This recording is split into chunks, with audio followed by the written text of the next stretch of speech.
All right, we live. Boom, shakalaka. Yeah. What's up? You already know the vibes. It's Big Fan, Breezy, and T-Time, Who Run the City, the podcast. You already know we got to do our shares. So Yup. in typical fashion, listen to my fire tunes.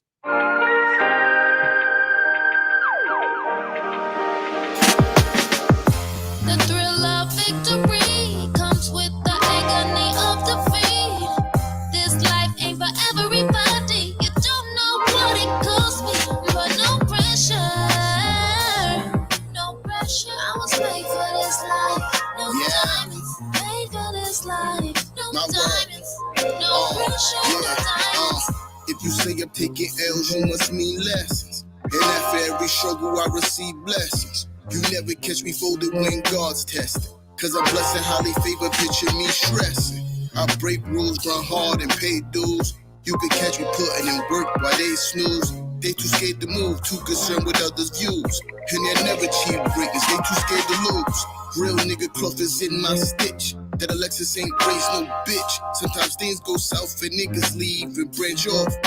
But on the squad, I never switch. I'm a street paver. I've been putting in work, give me my respect. Y'all trying to play your cards, I'm trying to stack the deck. I've been putting in work, give me my respect. Y'all trying to play your cards, I'm trying to stack the deck. The thrill of victory comes with the agony of defeat. This life ain't for everybody. You don't know what it costs me, but no pressure. No pressure. I was made for this life. No diamonds. Made for this life. No diamonds. No pressure. No diamonds. Heard it through the grapevine that they hating on us. Food for thought, why you think they always waiting on us? Ace popper, showstopper, the doctor's in. Here's a shot, 100 proof, they never count me in. Call a spade a spade. Private island, Henny gods, palm trees, watch me pave the way. Get in and I whip it, call it anime. FDR, 95, we headed out of state. Money lock, confinement. No pressure, no diamonds. Exchange ain't what's in common, cause the sense ain't what's in common. Common sense ain't never stopping. Enough of speaking metaphorically, scorching beats, Nova heat, blue cane if we talking feet. Moonwalking through the galaxy, substance spit of the real controls the alchemy. The thrill of victory comes with the agony of defeat. This life ain't for everybody. You don't know what it costs me, but no pressure. No pressure. I was made for this life. No diamonds.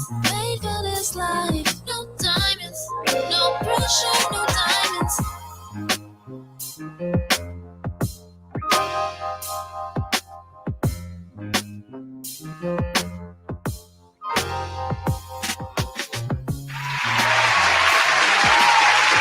Yeah. You already know we back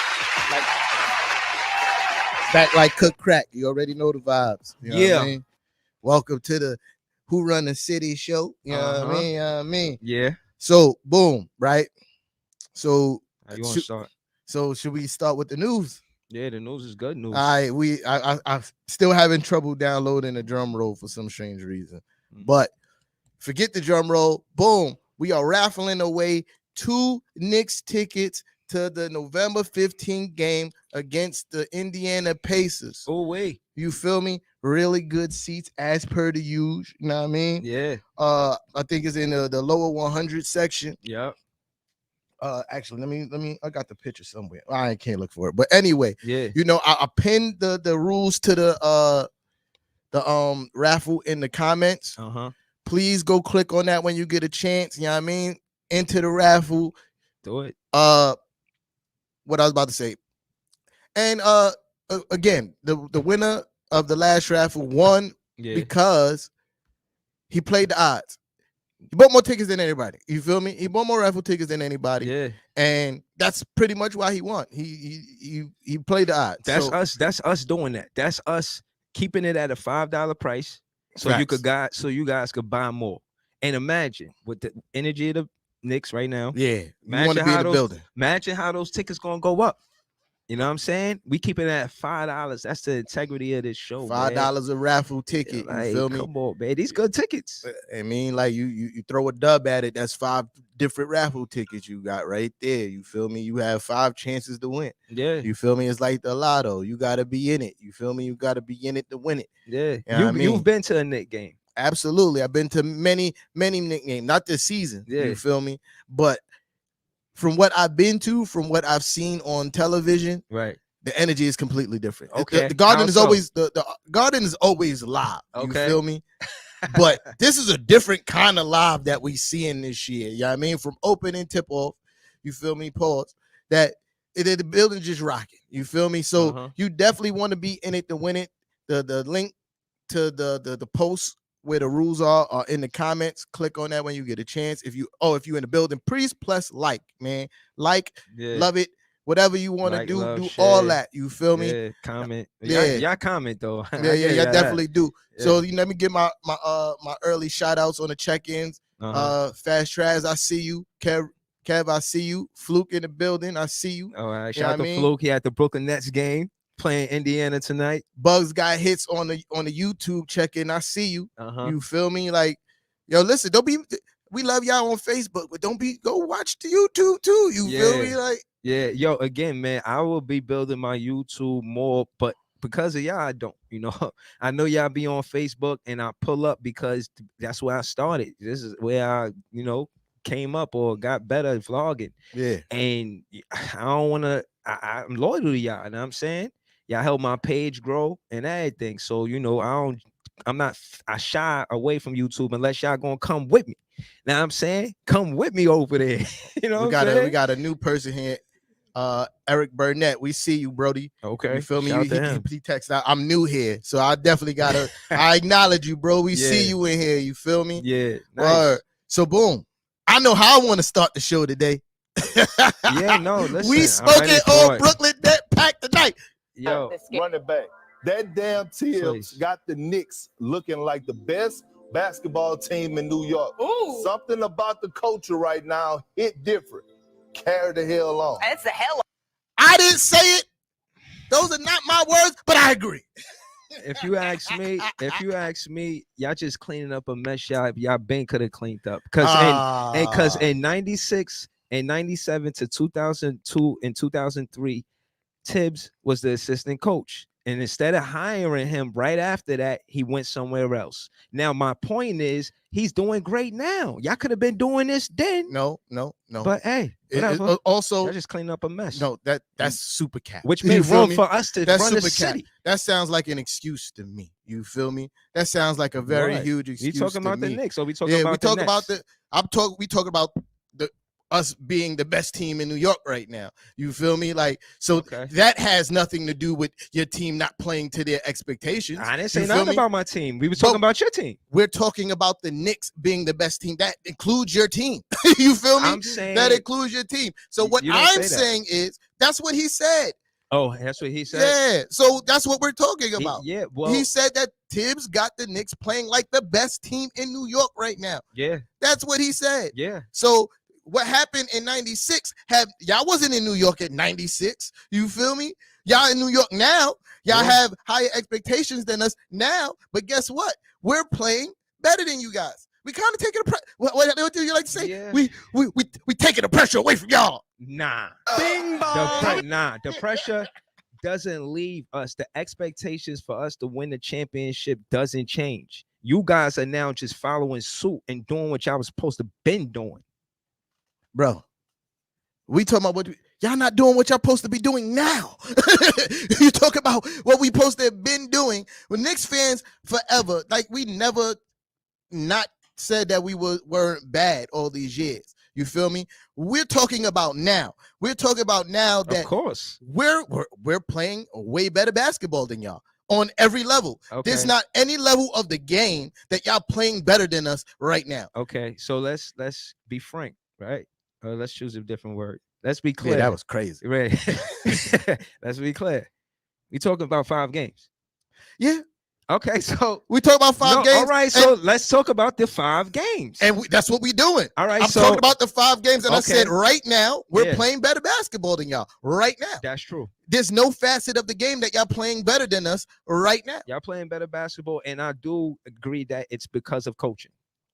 I do. And it's not just coaching. James Harden is looking very boo-boo out on the court. Not for instance, like, all right, for instance, last night's game, right?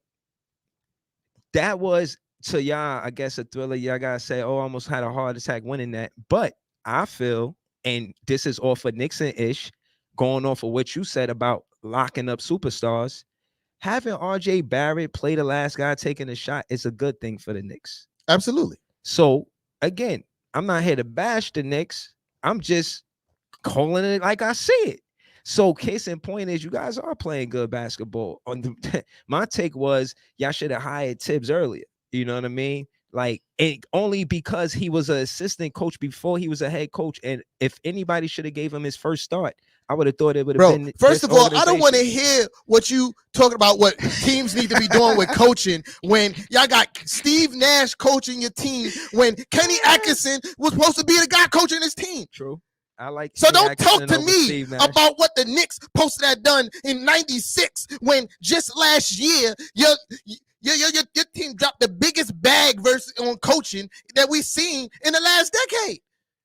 He got paid a lot. Is that what I'm saying, dropping a bag is you had a coach that took a team that had no expectations to the playoffs several times. You feel me? He built that team, and you let KD and Kyrie destroy it. Nah, I disagree. Listen, I mean, can I speak about my team? Listen, let me finish my statement. Y'all let your future go. You feel me? Oh, then man. you fired the coach. You feel me? Yeah, he kind of destroyed the team. Who, Kyrie and KD? Yeah, destroyed absolutely. the team. That's your statement. Yeah, that's what I'm saying. Okay, I'm gonna be transparent as possible. Kenny Atkinson is a better coach than Steve Nash. Absolutely. One. Steve Nash is a risk. We all knew he was a risk. I don't know who he know to get that job, but Kevin Durant. Okay, but he got the job. Steve Nash was never necessarily, in my opinion, there to coach them to a championship. It was supposed to be the health of the Kyrie, KD, and the rest of the guys. I already said that he was a glorified babysitter. Yeah. So Kyrie came out and said anybody could be the coach. And I thought that was kind of like putting pressure on Nash to coach.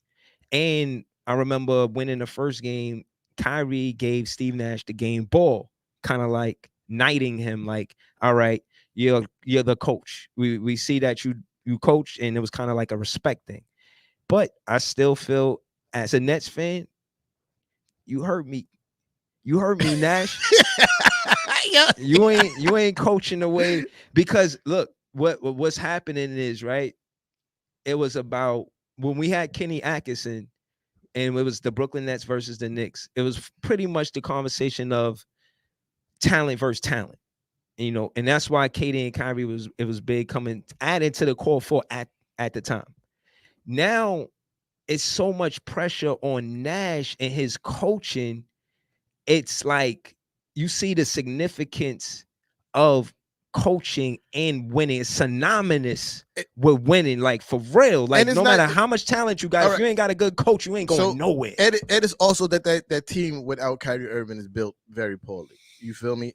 It's built very poorly. Y'all, no. I disagree with that. It is. I disagree with that. Y'all didn't address none of the issues that. Yeah, we did. No, y'all didn't. We did. Y'all still are getting beat because of the same issues that y'all was getting beat for last year. Back to Nash. That's Nash responsibility to have command over the roster rotation. Listen, bro, y'all still getting out rebound tremendously. Y'all still can't guard nobody on the perimeter. It's all nah, we play defense and again, bro, y'all don't play defense. Bro, this is what I'm trying to say. I hear you on the debate side, but again, you put me, I'm in an emotional spot because of Steve Nash. So you're getting the true me. You know, you don't even hear me yelling. You know, this is something that's plagued us because injuries has plagued us. And we always said that we had the right coach and Kenny Atkinson, and we had the right talent with the core four. This is the first time that injuries is not necessarily a problem right now. And the coaches. So case in point is Nash has the talent and the players on the roster to make the rebounds and the defense work. He does not play these guys. Yeah, I'm saying nobody on your team, period. In their whole career, nobody on your team in their whole career was strong rebounders. Nobody. There's nobody stat-wise that you could point to me that said they average close to double digits in rebounds a game. Who? KD, he averaged what, like about 7.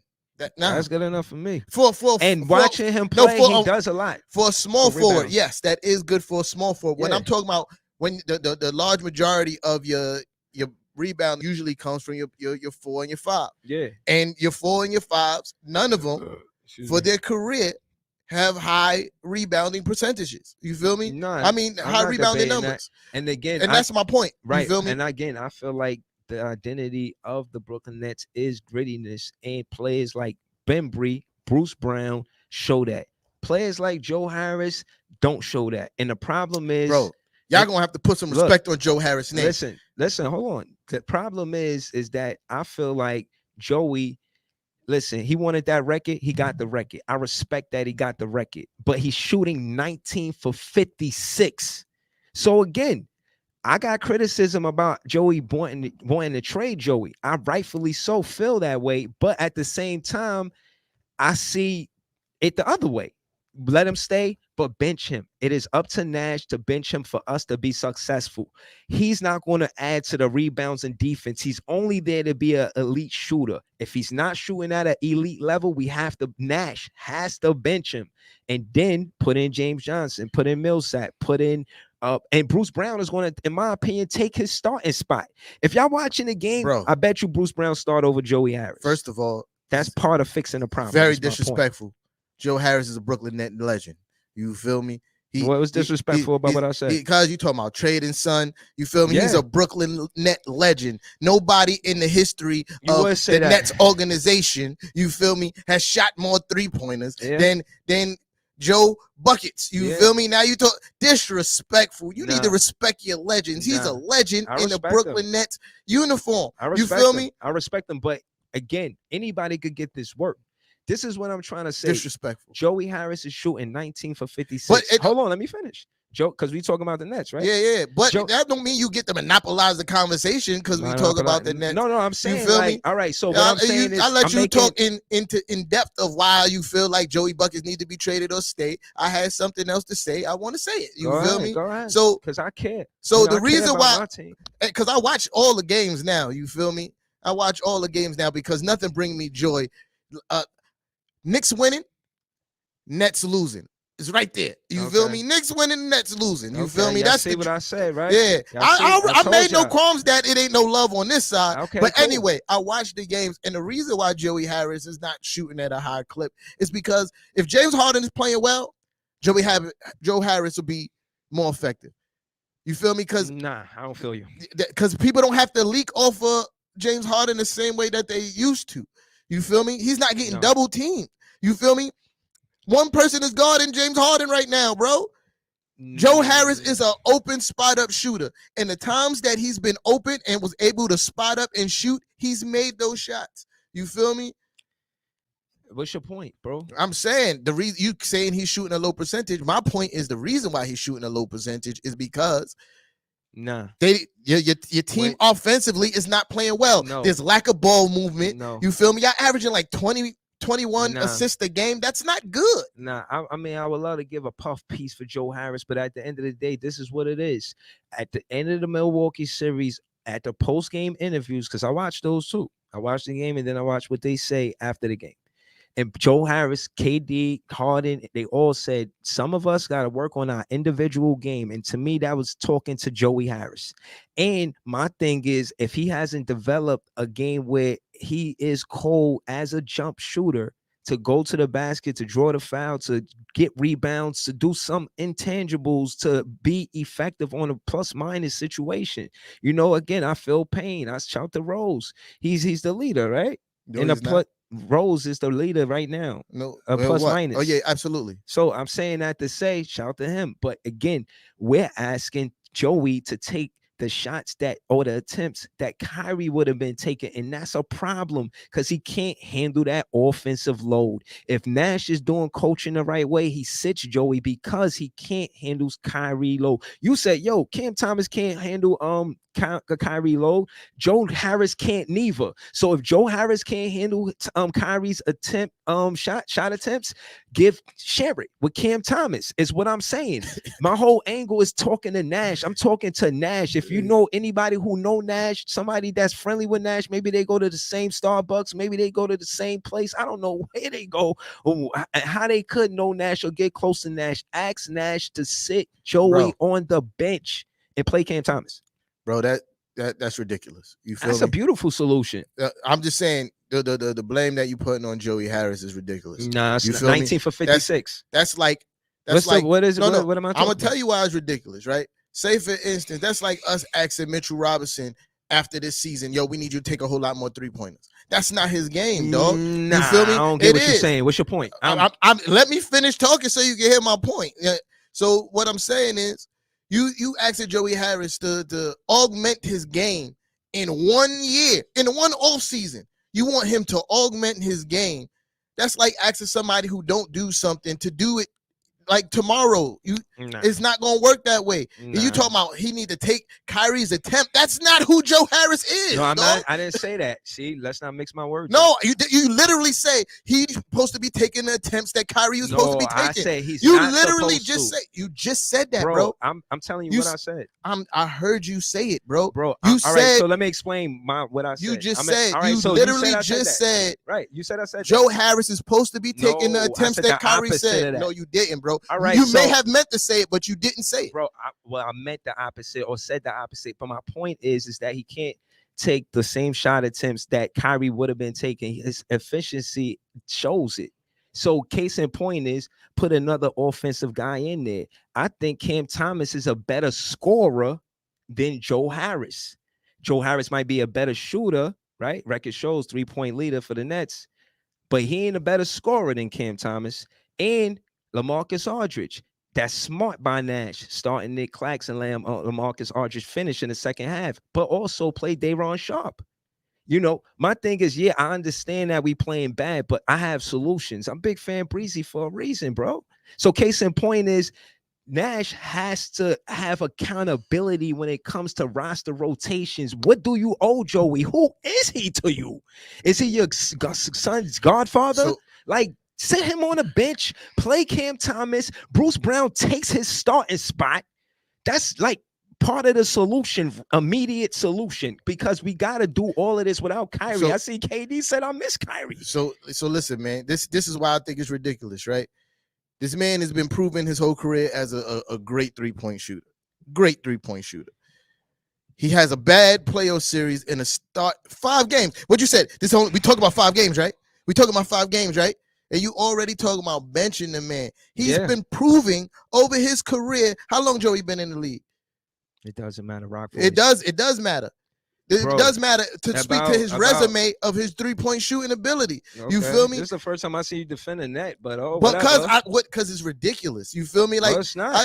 What you're saying doesn't make sense. You feel me? What about what I said don't make sense? I'm trying to tell you. If you calm down and listen, you feel me? Like the man proved over his career that he's a great 3-point shooter. How's that cap? He leads the team. No, your whole argument for him is cap. No, it's not. Because you First said, of all, let me tell you why. No, how you gonna tell me why? You just asked me what am I trying to say. I said 2 words, and they gonna say my whole argument's cap. You didn't even understand. You didn't even understand what I was saying 2 seconds ago, but now you gonna tell me my whole argument is cap. That doesn't make sense. I flip on Knicks fans like spatulas. You don't because you don't. What's easy? You're not making sense. Right, so let me explain. You feel me? Let me explain. How? And I didn't even get to finish my argument, bro. I saved you. No, you didn't. I saved you. How you saved me anything when 2 seconds before you said it was cap, you didn't even understand my argument. Let me finish. You was asking me to explain. Let me tell you. But now you want to cut me off 2 words later. I got the answer. Like I was saying, it doesn't make sense for y'all to bench Joey Harris because all his career, he's been proven to be a good 3-point shooter. Shooters go through slumps, dog. That's what happens. You feel me? And y'all need him to space the floor. Joey.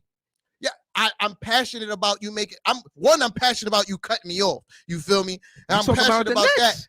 I don't care. You don't know more about the Nets than I do. I watch the Nets. Period. I watch Nets basketball But you now. don't know more about the Nets than I do. Bro, Period. so Especially what? Joey Harris. So what? And like I said, So your that- argument is cap. No, so that means when you Let me tell you talk how about it's the cap. Knicks, do I not have to take your words valid because I know more about the Knicks than you? That doesn't make sense, bro. But I'm It saying your doesn't make argument sense. is cap It's for not. Joey Harris. It's not. I cannot tell you how. All right, now you can because I'm finished now. Okay, thank you. How is you gave me all of this flack about how Cam Thomas isn't an efficient volume shooter? But for And his hold career, on, let he me hasn't finish. been. Let me finish. Case in point is right now, Joey isn't a volume shooter. He's shooting 19 for 56. That's nasty work. Case in point is Kenny Atkinson and Steve Nash. They always mix up the roster. So I'm saying continue that, but include Joey. Sit him down. Let him play less minutes because he's not playing at an elite shooter level. He's signed an $80 million contract. And I'm not supposed to be mad because he made us miss going to the next round. Him missing open jumpers. I'm not bugging. I ain't tripping. Shout to Joey. I got love for you, bro. But it is what it is. I think you should stay, but I think you should stay on the bench until you earn those minutes. Bruce Brown should take your starting spot. He plays harder than you. He makes it easier for Harden. You know why? He doesn't run to the corner and spot up. He runs past the defense and gets a free basket with a dunk, a fast break transition basket. That's the difference on why Bruce Brown should start and Joey Harris should sit. That's what I'm saying. And if Joey Harris is not going to come behind Bruce, if Joey Harris is not going to be in the second unit behind Bruce Brown and be effective, Cam Thomas gets to take his spot. And when Patty Mills go cold, Cam Thomas can get some of those minutes. Listen, he started the season 10 for 10 with 3, right? Nobody never did that. Shout to Patty Win Mills. But then he went cold. My thing is with Nash, you can't get us to the championship by relying on your veteran players without having strategy to the roster rotation. Bro, when you mix up the roster too much, you destroy chemistry. That's just 19 common for 56 sense. is my point. That's just common sense. But my point is, you talking about Cam Thomas should take his minutes. Cam Thomas, for his basketball career, shoots at a low percentage, 40%. You talking about this small That's sample. More than 19 for 56? You talk about this small sample size of Joey Bucket's career, you feel me, when he earned his way into the NBA by being undrafted because of his shooting ability. You feel me? Shooters go through slumps. Every shooter go through a slump. Yeah. It happens. You feel me? Yeah. So you talking about mixing up the route, you're going to destroy chemistry for a team that already doesn't have none. Nah, I disagree. And the reason why I disagree is because Bruce Brown played with Blake Griffin in Detroit. Patty Mills played with Aldridge and with the Spurs and Portland. So there's chemistry there. Cam Thomas played with Day'Ron Sharpe in the Summer League. They building chemistry. Him and also Kessler Edwards. But Joey Harris played more with KD and Harden. Right. So that's again, important. So maybe again, the extreme is the trade. The necessary immediate is to bench him. Bruce Brown should always get more minutes than Joe Harris. So I don't think that's true. But what I do agree with you on is that maybe you should lessen his minutes until he start until he starts shooting the ball a little bit better. That's all I've been saying. You said bench. When you say bench, that means you're sitting on the bench, you getting no PT. That's what bench means. So let me clarify. Yeah, bench him until he earn his minutes. Yeah. He could miss a game because he been playing bad. I seen Kenny Atkinson do it. Listen, you're not a player no more, Nash. You got to put your coach foot down. You heard? You got to let them know here, Brooklyn. Know what I'm saying? Anybody who play basketball knows shooters got to keep shooting, son. At the end of the day, he could keep shooting in the gym. Shooters got to practice gym. He could practice. Nah. Shooters got to keep shooting, bro. I'm not. Listen, at the end of the day, I seen DeMar Rosen get traded. Ain't no love in the heart of the city. I'm saying 19 for 56. He got traded for Kawhi Leonard. That's a difference. But 19 for, if we talking volume shooters and elite shooting and high and this and that and slumps and this and that, I don't think by Nash being loyal to him helps us as a ball club. Yeah, like I said, You sit him down and say, all right, well, you I cold, don't think bro. I don't think that you He can't do that. I don't think as the that you coach. bench him. I think you do reduce some of his minutes, Yeah, and for get Cam somebody else, Thomas. even Cam Thomas. Like, but you do reduce some of his minutes until he starts shooting the ball better. But to absolutely bench him, that's not going to help. I don't want to absolutely bench him. I want him in the game, because that's what that means to me when you say bench. Okay, bench means that you're on the bench. Cam Thomas gets his minutes. Yeah, like he gets some of his minutes. But if you say bench, that means he get no PT. You feel me? Yeah, no player time. If that happened to prove a point, I wouldn't be mad. Yeah. You know what I'm saying? You emotional. I get it. Yeah, I told you that. You emotional. Look, Bruce Brown started the game good, but they had Harris start the game, Harden start the game, Griffin start the game, Durant start the game. Look, I think Harden shouldn't get as many minutes neither. Let Cam Thomas come in and try to alleviate that scoring because he said that because he said that he didn't get a preseason. You know what I'm saying? He just got rehabilitation. So I feel like the best thing we could do is share the minutes with Harden. Don't try to overwork him when he come out telling the world. So Nash didn't hear that. So he knows that. What? Harden came out in a post-game interview and said, yo, I can't put up 30 and 40 no more. I missed preseason. I was just rehabilitating.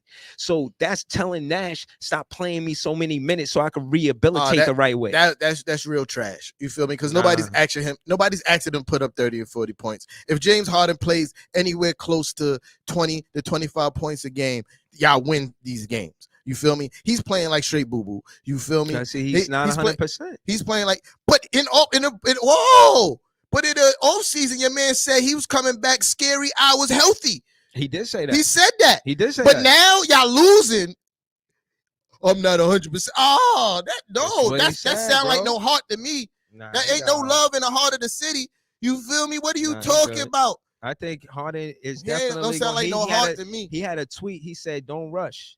Like he not sweating it, man. Don't rush. Don't rush. He not sweating. He needs to be sweating it because he's still out there trying to flail for fouls. Listen, you feel me? Flopping still. His numbers went down because of it. Crazy, but it definitely is going to change this game because I feel like it's going to show who can actually create a bucket, not a foul line. Listen, man. So James Harden game is definitely augmented around his ability to get to the free throw line. You feel me?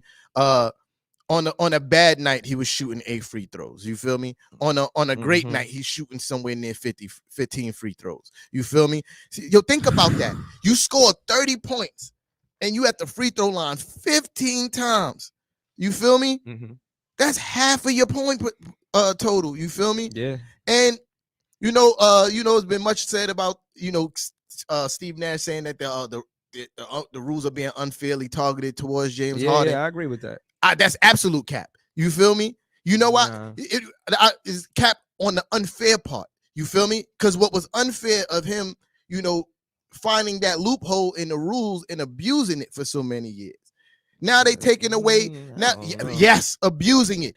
I'm talking about running down the leg, hooking people's arms, throwing your head back, foul, because that is a part of the rule. Mm-hmm. You feel me? You're abusing the rule. That's not really a basketball play. You hooking your arm underneath somebody so you could create the foul, then throw the ball at the basket. That's not an NBA play. You pump faking and then jumping into somebody from the three-point line. That's not really a basketball play. You getting in front of somebody, then making a quick stop and jumping back is not a basketball play. So he's unfairly taking advantage of the rules for all these years. Now that they taking those abilities away from him, now he wants to complain. No, you got fat while everybody else starved. Now it's your turn, Playboy. I mean, at the end of the day, I think he's a great ball player because, as far as records is concerned, he's 4th in 3-pointers now.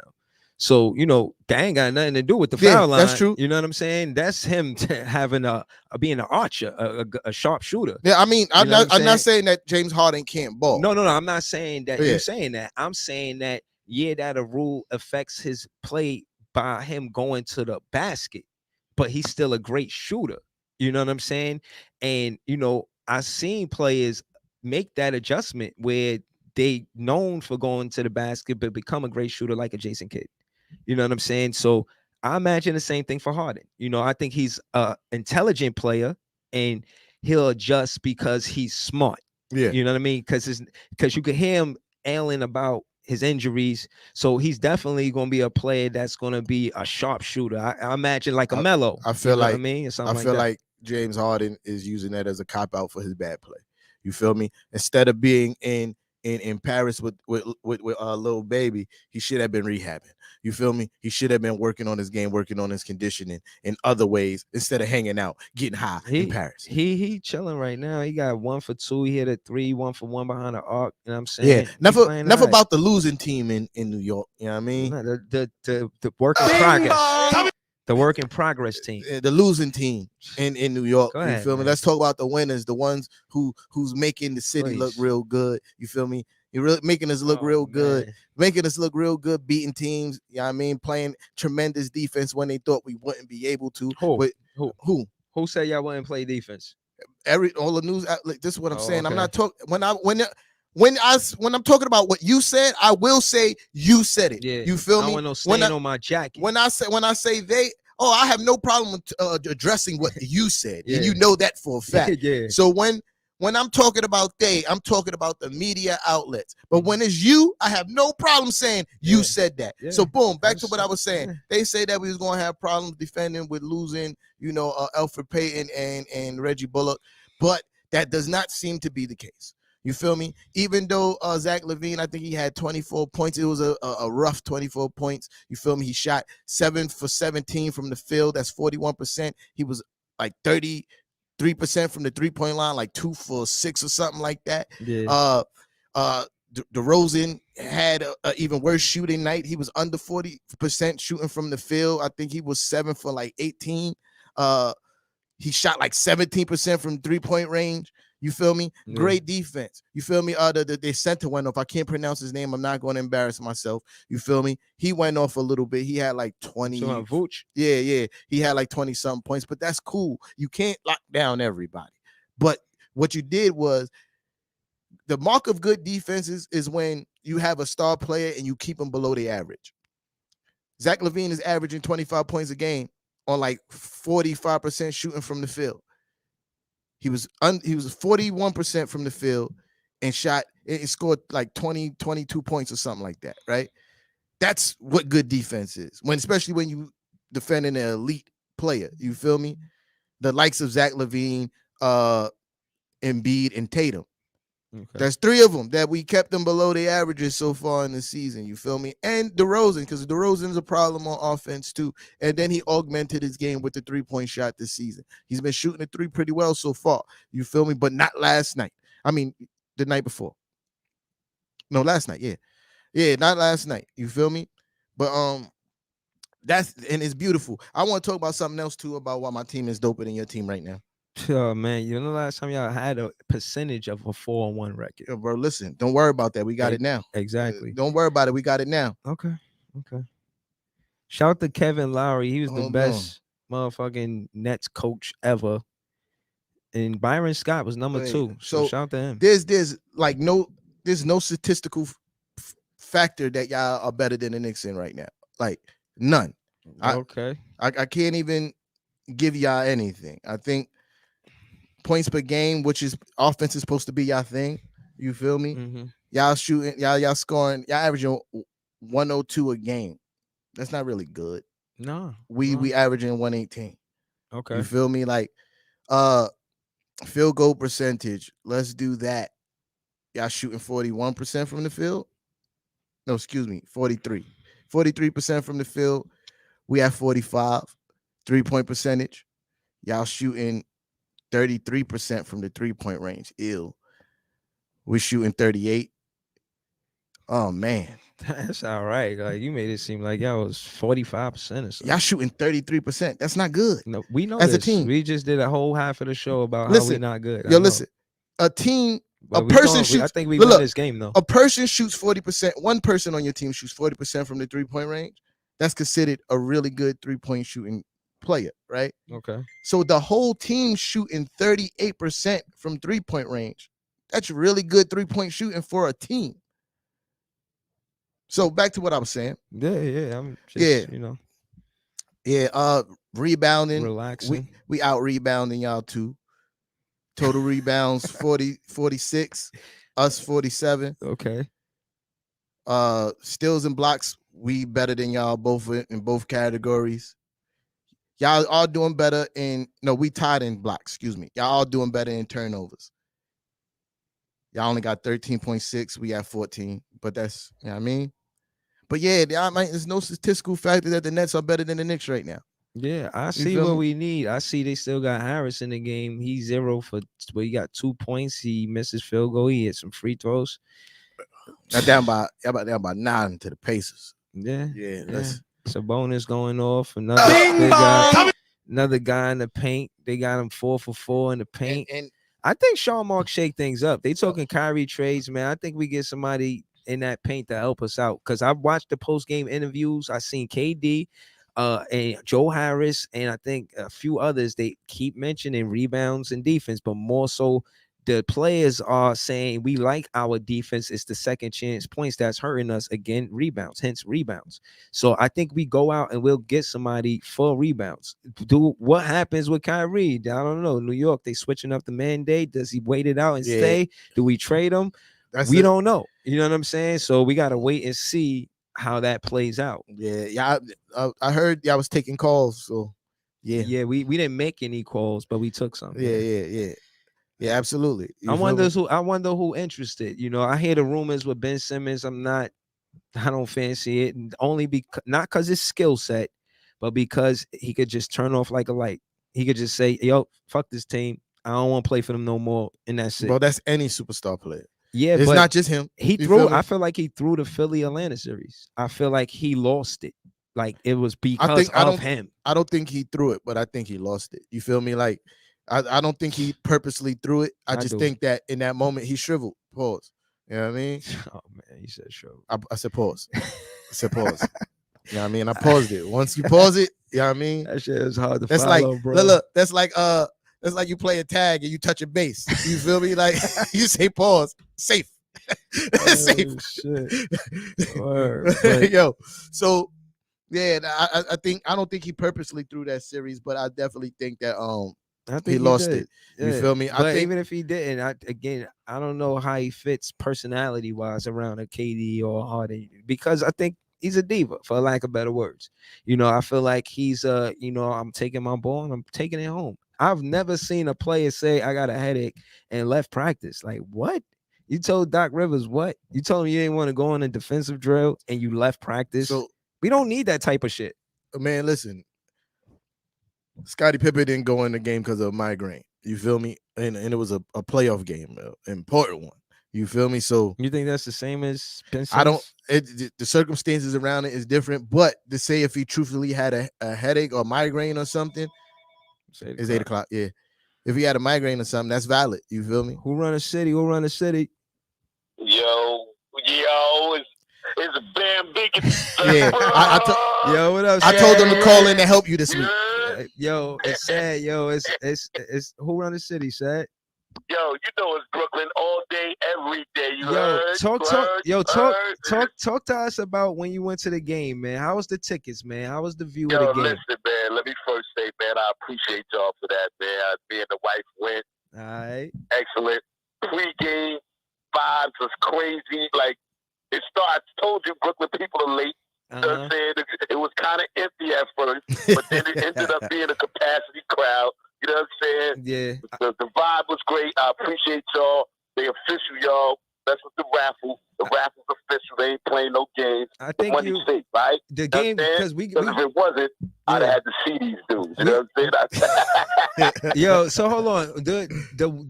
We only got 2 wins. Did we get a win when you went to see them play? Yeah. Absolutely. Oh man, so it's good luck when you get raffle tickets from the Who Run the City, the podcast. You know what I'm saying? It's preseason, but it was against the defender champ. You know what I'm saying? Yeah. You know Nice. We won. You know what I mean? You know what I'm saying? So would you recommend getting the raffle ticket? He already said yeah. Go ahead. What you say? Nah, I was just putting extra sauce on it. Yeah. Well, let me get into this conversation real quick, man. I love this part of the year, yo. It's like last year when the Knicks had that little 10-game winning streak. And I'm sitting here telling these cats, yo, listen, man, stop falling for the okie doke. They like Cowboy fans, see? Every little victory mean, they celebrate like they won the Super Bowl. Yeah, I know. As good as they look, Uh-huh. and as bad as we look right now, the reality is we 2 games behind y'all, bro. Yeah. Watch your mouth, son. Uh-huh. This thing going to turn around. You know what I'm saying? We got a problem. It's a simple problem. Rebound. You know what I'm saying? We play good defense, and we don't grab the board. Right. I'm watching this game right now. Yeah. Need a big man. They got Harden guarding Sabonis. Wow. Now, see why I'm mad at coaching? The other night, You see why I'm mad at coaching? right. Steve Nash is a problem. He Right. had KD in the game with 4 guards, and we getting out rebound. You know what I'm saying? Now I know. Trust me, man. I feel your pain, So, bro. rebounding But speak is to a me problem. about it. He don't feel your pain, man. He enjoys the pain, man. I feel your Absolutely. pain, said. Yo, listen, this is so great to me. I love it because they talk this madness. And as good as they look, all these stats they citing, and as bad as we look, it's trivial right now because we still just 2 games behind y'all. You know what I'm saying? Right. 2 games. You know what I'm saying? All it takes is a 2-game win streak and a 2-game loss streak, and we back to even. You heard? Yep. And that's coming soon. Brooklyn! I just want him to finish. That's all. I love y'all, man. We rap. I love you, man. We love you. Yeah. So boom. Now Dope let caller, me said. let me Appreciate it. address that all that cappery. You feel me? You feel me? That was good talk. So listen, what he said about the Nets was I agree. You feel me? But what are you saying about the Knicks? I disagree. And I'm gonna tell you why. Right? This is no fluke. Our winning is not in admiration. You feel me?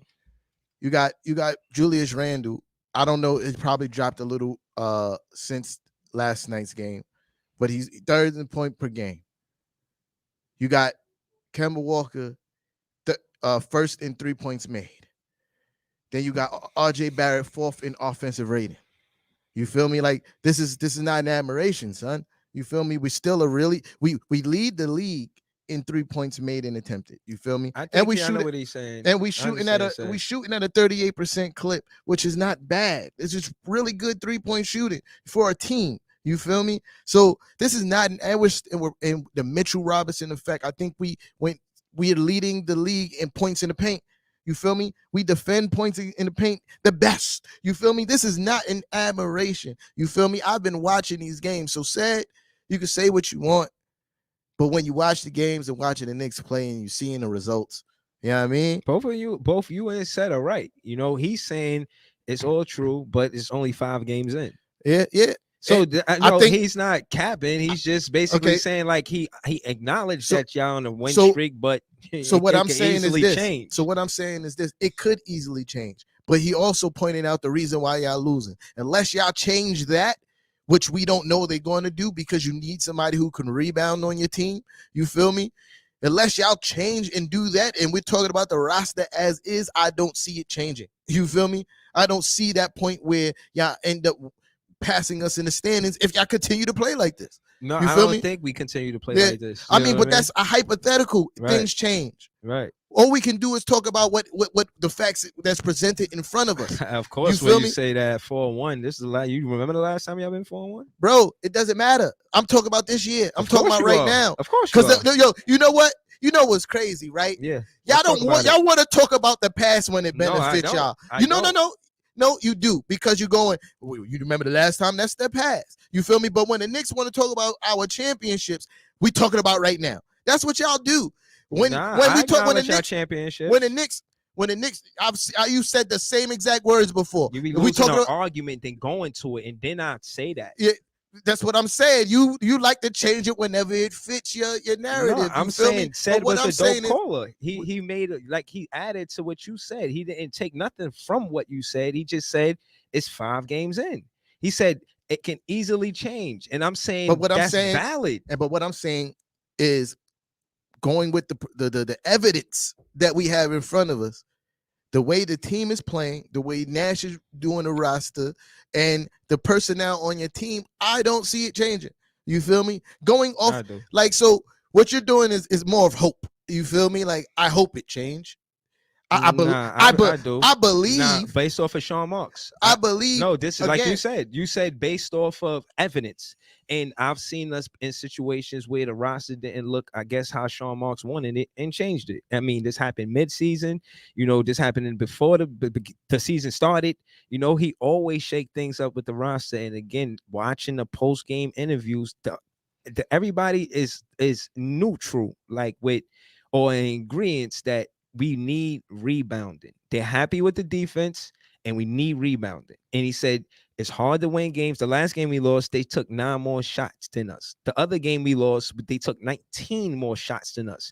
So it's hard to win a game when you're giving a team that many more attempts and at the score. basket, at the score. And you got to score. But no, again, but what I'm saying is, and I don't know if you agree, 102 points a game is not good offense. Right. And I'm not saying this for you to agree. I'm saying what happens is by playing good defense, and then you know, the offense getting the rebound and then scoring, it deflates the offense sometimes, in my opinion, momentum wise. Like they'll come down and they're deflated. Like, then we play great defense and they just grab the ball and it scored off a tip-in easily. So I'm just saying that affects our momentum. And until we fix the defense, the rebounding problem, I imagine we have these same issues. I think y'all, what 2 problems is, I agree with you. Rebounding needs to happen because, you know, a lot of times in transition, that's when you able to acquire easy buckets. You feel me? And you're not getting those because y'all can't rebound. Y'all can't finish out defensive sequences. You feel me? But I also believe your offense rebounding leads to easy transition baskets. I know that. This is what I'm saying. You just looking real puzzled. So I'm reiterating what I'm saying so you can understand. I don't want to speed up. I understand that it's real rough and you emotional. 4-1. And your feelings. Bing bong. In your feelings. This light work. So what I was saying is, y'all not finishing off defensive sequences and able to get in transition as often to get easy baskets. And my second part is why your offense is not really working as well as it should. It's relying too heavy on Kevin Durant. You feel me? I know that. Trust me, I know. And I'm not saying anything that for you to disagree. Brown, this is just my observation. But I have the solution. You know, you give the observation like other fans, but I have the solution. This is why I'm a big fan of Breezy. Like I said, don't really be having Bruce Brown getting more minutes than Joe Harris is definitely part of the solution. That's the first step. Not for offense, no. Yes, it is. He shoots at a higher clip than him, and he doesn't necessarily score the same way as Joey, which makes our offense more dangerous. Joey is simple. You know he's going to spot up. He's going to shoot. Simple. Even if he gets the wide open lane, he's still going to only take a jumper. So he simplifies our defense. Case in point, Bruce Brown broadens our offense. You know what I mean? He simplifies our offense. Bruce Brown opens our offense up. I know what's best for the Nets, not you. If I'm a coach, opposing coach, and I see that y'all got Bruce Brown on the court, I'm helping off of Bruce Brown offensively. You feel me? We know where he wants to go. If he's going to beat us on 3-point line, okay, tip my hat because that's not your game. And he played defense better than Joe Harris. I agree on that. If Bruce Brown gonna beat us from the 3-point line, I tip my hat to that. You feel me? Because that's not really his game. But I'll take my risk. You feel me? But I know the spots of the court he want to get to. He wants to get into that paint to try to do that little floater move that he likes to do. You feel me? He likes to cut to the basket. I watch those things and leave him open from the 3-point line. Oh, I'm gonna make Bruce Brown beat us every night. You feel me? Every night Bruce Brown got to beat us from the 3-point line. But then again, it's about Nash having a roster rotation, work like a well-oiled machine, hence a Utah Jazz. Growing up, trust me, Utah was the least exciting team with Stockton, Hornacek, and Malone. To me. But my point is, they had they offense was like, it ran like a well-oiled machine. So you know what I mean? I'm gonna add one more thing about Bruce Brown, right? When he played probably better than anybody on your bench. But who? Cap. Besides Rose. Cap. All the way Cap. Who better than him besides Rose? Not Rose. Burks. Yes. No. Yes. No. Burks not playing like it now, but he's better. Brown was playing like he better. He played now again. Had a whole thought. You about to sidetrack me. Again, when they played against elite team in the playoffs, and Bruce Brown was on the court, when they played against Milwaukee, they made Bruce Brown a liability. You feel me? Offensively, they made him up. They knew coaching. They knew exactly, and that's why he had to take Bruce Brown off the court because they know what he wants to do. You feel me? He has one or two moves where he wants to cut and he wants to do that floater. You feel me? So that's my point about like that's not really a solution, bro. Like it is. It's not really a solution. Yeah, it is. You need more than Bruce Brown. But back to this whole cap about Bruce Brown better than everybody on my bench. Crazy cap. Better than Burks. I said besides Rose. Cap. He better than yeah. Obi Toppin's playing better than him. Yes. Debatable. No, it's not debatable. This is facts. And Cam Thomas playing at Obi Toppin level. He should definitely get minutes. No, Cam Thomas is on the bench. You feel me? But he should be on playing. the bench. But however many minutes Obi-1 is getting, Cam Thomas should get. Obi Toppin, it took Cam Thomas almost double the shots of Obi Toppin. You feel me? To be at his different level. Roles. You feel me? To be at his level. What I'm saying to talk about is you don't need somebody. When the last time Obi-1 did that? Yo, in a summer league game, 36. Period. When he ever did it in a summer league game, no, ever in college. Well, come on, what you talking about? Yeah, so boom, we'll see. You talking about a summer league game? You feel me? He didn't do that in preseason when he had to play against stars. He didn't score 30. 21. He didn't score 36. He scored more than Obi-1. I think Obi got a 20-point game. What are you talking about? In his rookie season, what are you talking about? What are you talking about? This is what I'm saying, bro. You talk about as much as you say what you talk about, as much as you claim I quote unquote don't know about Brooklyn basketball, you know less about Knicks basketball. So chill out. I said that chill out. Playing on the second year in the NBA level. Chill out. I was right. So no, he's not. Yeah. He's not. He's not. You know why? Because you don't count. You don't count summer league games. He hasn't played at any level in actual regular season because he's been on the bench. You feel me? 0 point. Wait. He got 2 points for free throws. He ain't even make an NBA field goal yet. You feel me? Sharp. He ain't even make a. Cam Thomas hasn't even made an NBA field goal yet. Field goal. He hasn't made an NBA field goal yet. You got to get the minutes. Quentin Grimes made a field goal, played less minutes. Probably garbage time. Still Cam Thomas played garbage time. You feel me? Yeah, but he be getting in there. But what I'm saying, my point is, you talk about he playing at a second. He hasn't played at any level because he hasn't played in the regular season yet. We'll see. I believe that Cam Thomas is playing at a second-year NBA level. He hasn't played. This doesn't even make sense to me. If he played against minutes, that's how good he played against. He played against mostly people who is not even in the NBA right now. You feel me? In the summer league. He did that against people that's not even in the NBA right now. I still think he that good. He hasn't played. He hasn't scored a field goal in the NBA regular season yet. But you talking about he's playing at a second year level? That doesn't even make sense. I think, co-MVP makes some type of sense to me. He's probably on the bench for a reason, bro. Nash don't know what he's doing. We got Paul Millsap, James Johnson, and another player. They got Paul Millsap, Day'Ron Sharpe, and James Johnson all can help with rebounding. 0 minutes. But guess who's in the game? Joey Harris minutes. Guess who got the most minutes besides KD? Joe Harris. KD got 12 minutes. He got 10 minutes. That's bad coaching. He got more minutes than James Harden. That makes sense because James Harden is injured. It's always funny when you complain about Nash got to do better coaching. It's always funny when you I hear you complain. Break the game down, man. It's always funny. It's always funny when I hear you complain about Steve Nash because I distinctly remember me telling you this was going to happen.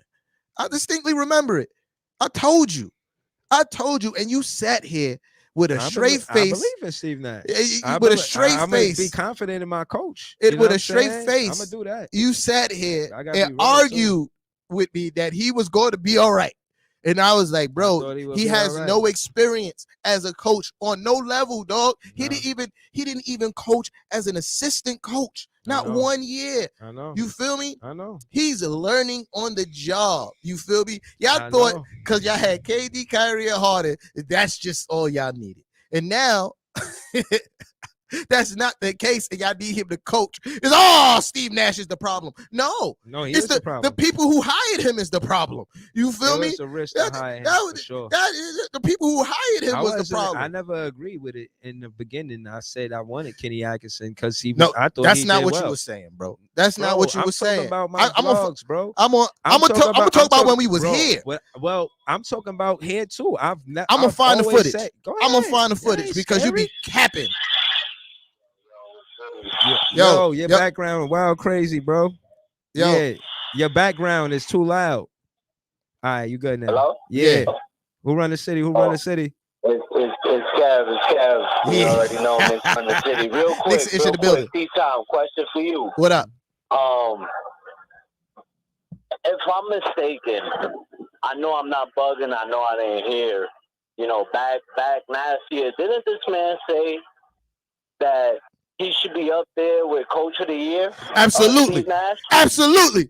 Thank you. Absolutely. You know what? I'm going to end it on that note. Get him, T-Time. Bing bong. Yo, absolutely. I forgot all. No, that's facts. That's facts. No, I'm gonna find it. A lot of yelling, but I don't see no facts. Show me. I'm gonna find it. I'm gonna find it. I'm from a show me state. Just because. And I showed you why Tommy T being Coach of the Year was cat because he got out coached by Nate McMillan in the next round. Yo, listen. No, talk to you nice. You heard what I said. You capping again. Talk to me nice. He got out coached. You capping again. Now let's get back to you saying that Steve Nash was supposed to be up there Coach of the Year with Coach Tommy T. That is an absolute fact. You sat here with a straight face and said that. Now, well, he got a better record than him, and he went further. And now you talk about he's the problem. Get out of here, bro. That's because of the players. How you go from That's because of the players, not because of him. How you go from he's Coach of the Year to now he's the problem? You feel me? He was a better coach. And this is what I was saying. And this is what I was saying to you when you was making that statement. I said Coach Tommy T is a better coach because what he did with the roster he had. And you said no, because we got a better record. And I said it's because anybody could coach that team with those players. And you said no, that's cap. You feel me? Now you here trying to flip the script. Cap the cap a lot. Say it with me. Cap. This is so much light work, bro. It's not light work because all you do is deflect and try to redirect. You feel me? I'm not saying nothing. I'm just listening to you tell me what I said or didn't say. I'm telling you, at the end of the day, Nash got the record with 47 or 48 wins because of the players. He didn't do no coaching. But he had a better record than Tommy T. And Tommy T got out coached by Nate McMillan. That's facts. No, it's not.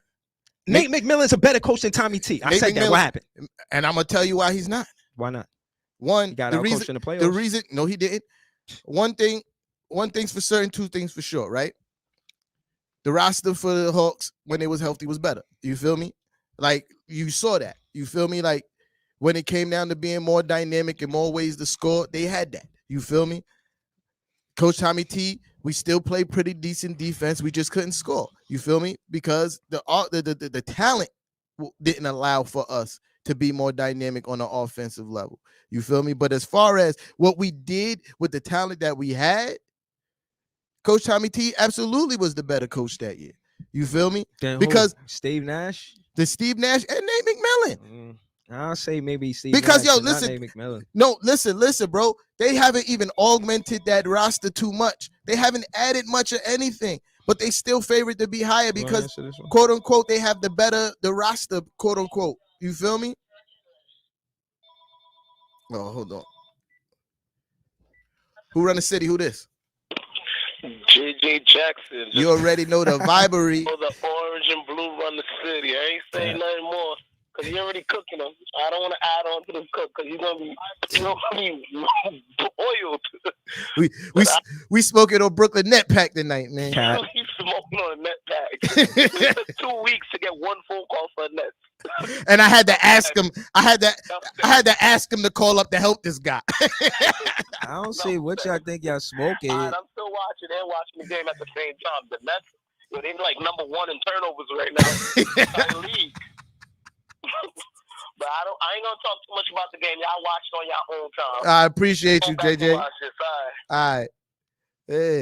Yeah, the one call he did get, I had to. Yo, you need to call up and help your guy, man. Please, man. He need help. Y'all 4-1. I don't see what damage y'all done.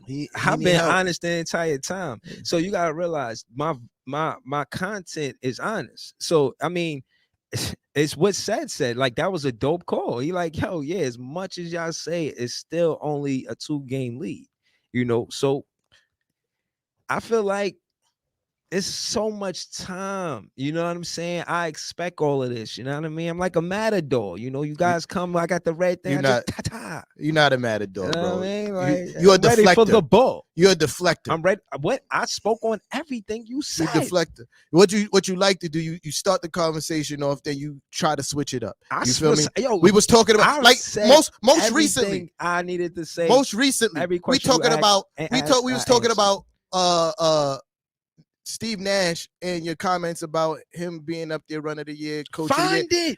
I will because you said it. I'm not the only person who heard it. You feel me? But I will find it. But chill out. Let me finish what I was saying about you deflecting. Right. So we talk about Steve Nash in your comments about him being right up there, coach of the year with Coach Tommy T. Right. Then you start talking about Nate McMillan, which had nothing to do with the conversation. Deflector. I say he got out-coached by Nate McMillan. That has nothing to do with us talking about Steve Nash and Coach Tommy T. Where does Nate McMillan come into? I'm gonna tell you. Where does Nate McMillan come into Steve Nash and Coach versus Coach Tommy T? You feel me? Like that doesn't make sense. That's like you watching Arsenal and Calico battle, and you be like, nah, but this person is better than this person, even though that other person, that don't make sense, bro.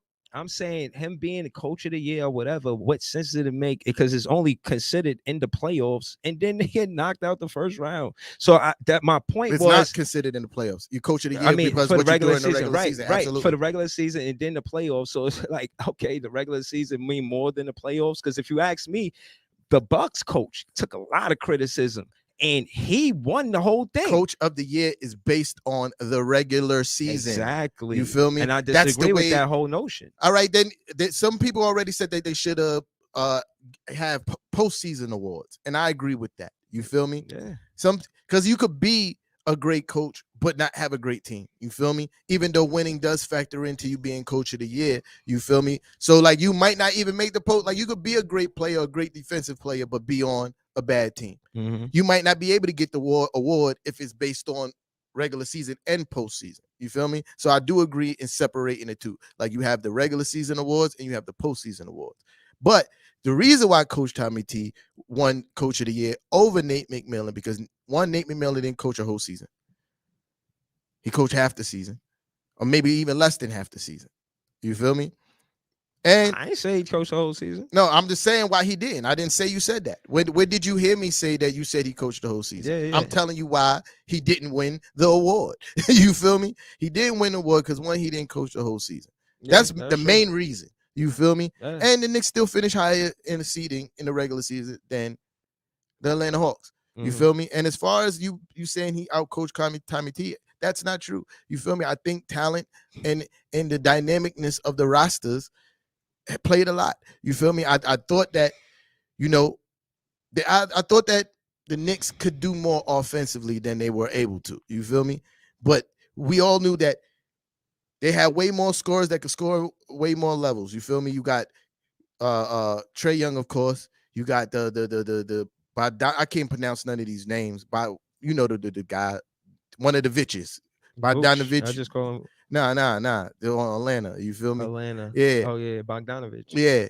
You got Collins. You feel me? Like, these are guys that could not only shoot the three, come off the dribble, score. You feel me?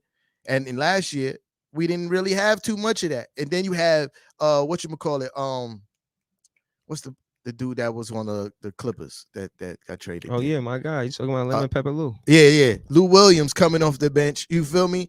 Like, so that really kind of like negates the Derrick Rose effect because they play similar roles on the team. You feel me? And then you talking about their three main starters and scorers versus Julius Randle. You feel me? Because even though RJ Barrett didn't have a particularly awful postseason, he was really one dynamic last year. He was spotting up threes, and then he tried to get a transition basket. He didn't really have no moves coming off the dribble, and that's where Atlanta thrived and took advantage of. I think we did overall a pretty decent job defensively. You feel me? We just couldn't score. I know. And I knew y'all needed a bucket. Y'all went out and got Fournier. I was calling them French fry Fournier. And look at the difference. And everybody want to put French fries on because the they're trolling you. And they're trolling you. I think 4-on-1 is nice, and I respect it. But I just need to see more. Like when we was doing this last year, last season, and we was just like, yo, let's 10 interval clips. Like that's what I'm looking for too. Like after 10 games, because that's how they do it on the stat sheet. So so boom, right? Excuse me, but we got a rough start. I want to finish saying what I was saying about coaching too, in the difference. You feel me, about the players. Look at the talent that on the roster now versus last year. Look how well the Knicks is playing under Coach Tommy T versus last year. In the same situation where they thought they got us as being going into the season 8 for 7th seed. You feel me?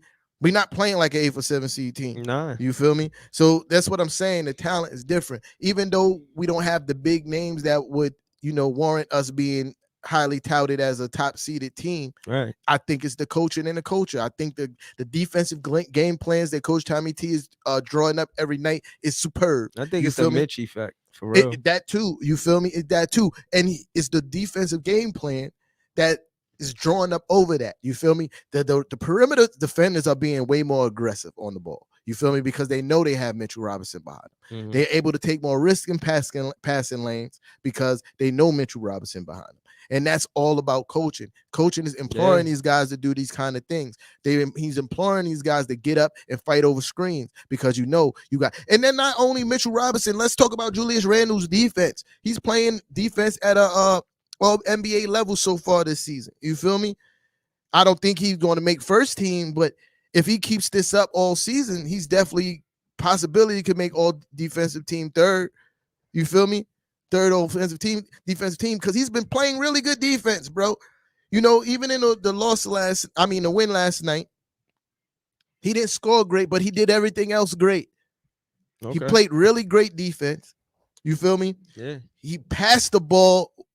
I think he had 9 assists. Mm-hmm. So, what 16 rebounds or something like that? Yeah. Bruh, is coaching, bro, and he has everybody believing that even if you're not shooting well, you can still impact winning, and that was evident with the star player having a rough shooting night. He didn't take as many shots as he normally did because he had an off shooting night. That's my point about Joey. He took 2 3-pointers whole game. You feel me? And he's been averaging lately like 6 3-pointers a game. Right. But I think he shot like 11 shots. Who? The whole Julius Randle. Okay. I seen him. He had a lot of assists. Bruh, and that has to do with coaching and having them believing in the system. But that's my point. Joey is not contributing besides shooting. Sit him down. Share his minutes. Why is this so complicated?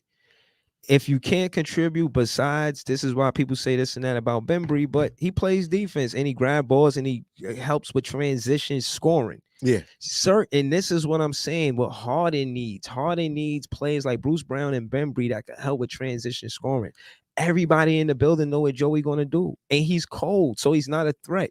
So, again, emphasis on 19 for 56 because he doesn't contribute any rebounds or defense. And if he's not, then he should get his minutes shared with Cam Thomas, Bembry, and Bruce Brown. Now that you're saying Javon shared, Carter. You feel me? But yeah, that's what now I mean. that you're saying shared, we are closer in agreement. You feel me? Like when it comes to Joey Harris, our biggest disagreement was you saying bench him. You feel me? I don't believe that all his minutes should be stripped.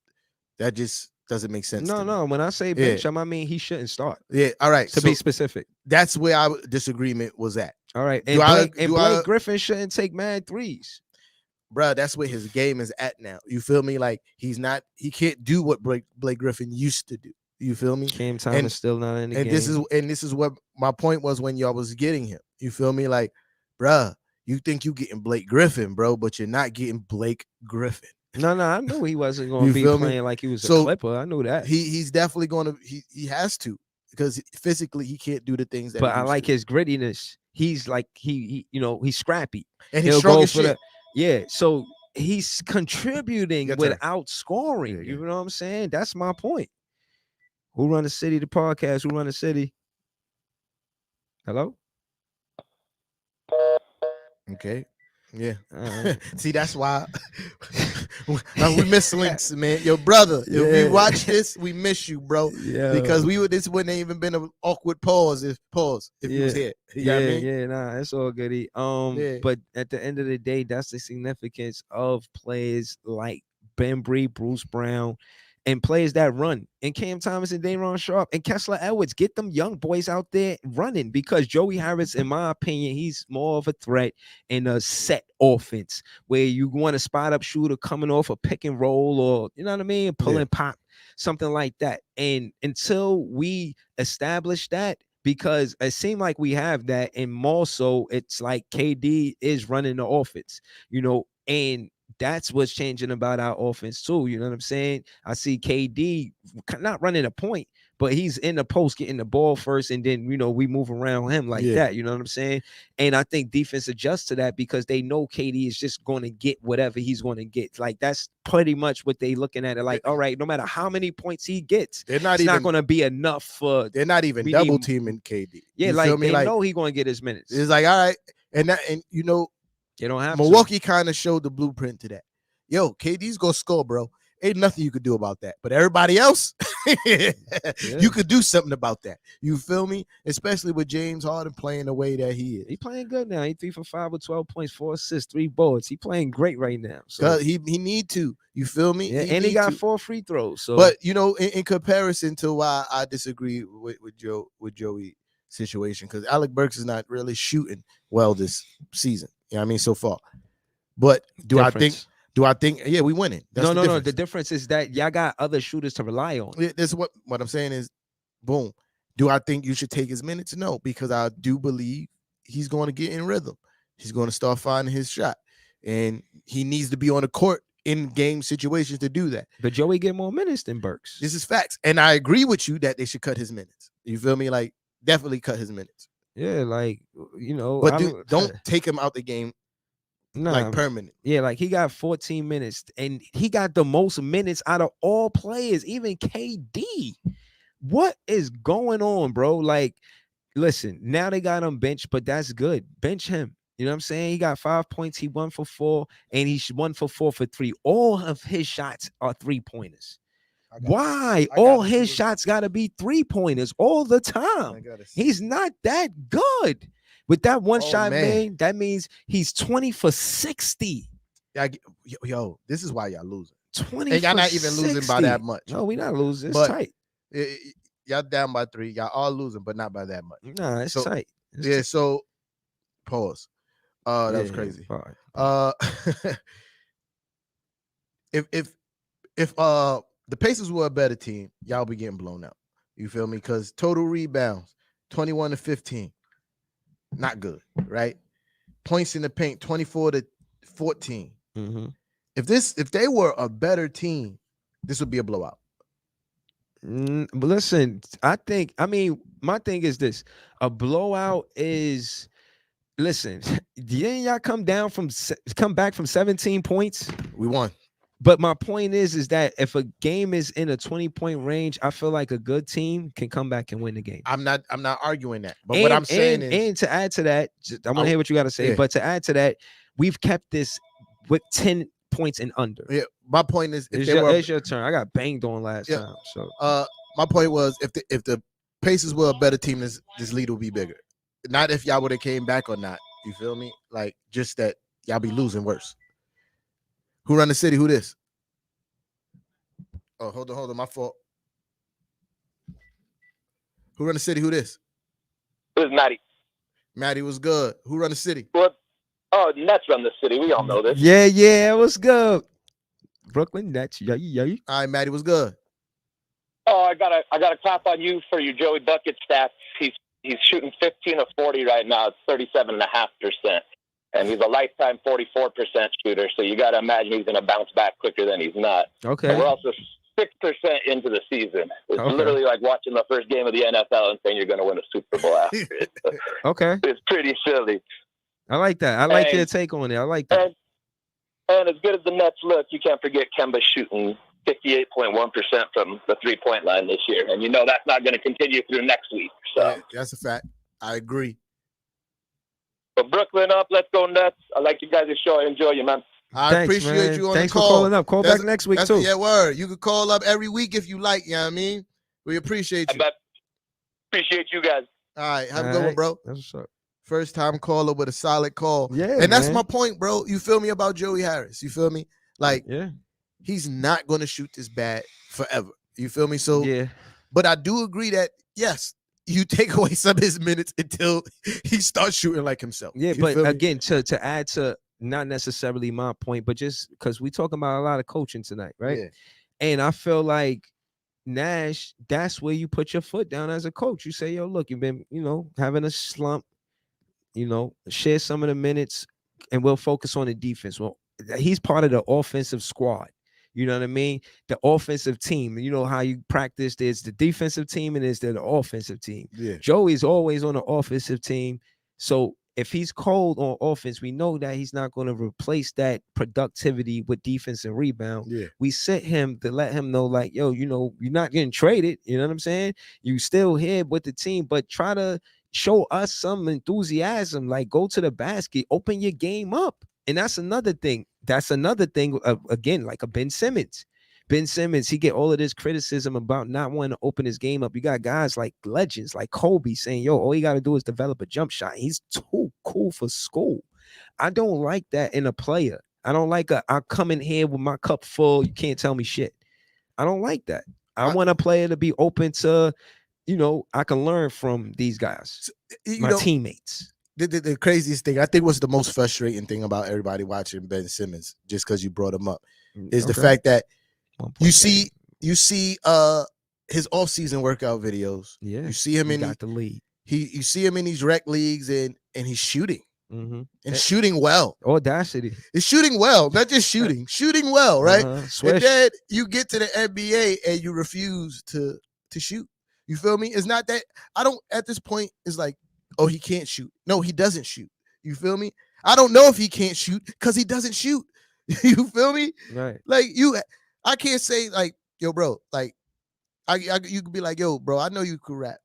Or I can't say you can't rap if I never heard you rap. You feel me? Like, it's like, yo, bro, like I have to see it. Yeah. He doesn't do it. Right. And that's why I say through the series, I mean, and the reason why I say that emphasis on it is that he was 0 for 0. You know what I mean? You trying to tell me Doc Rivers not going to set up a post play to have a Ben Simmons guarded by Trae Young on a post, like with pick and rolls, and you just like none of that didn't happen one time.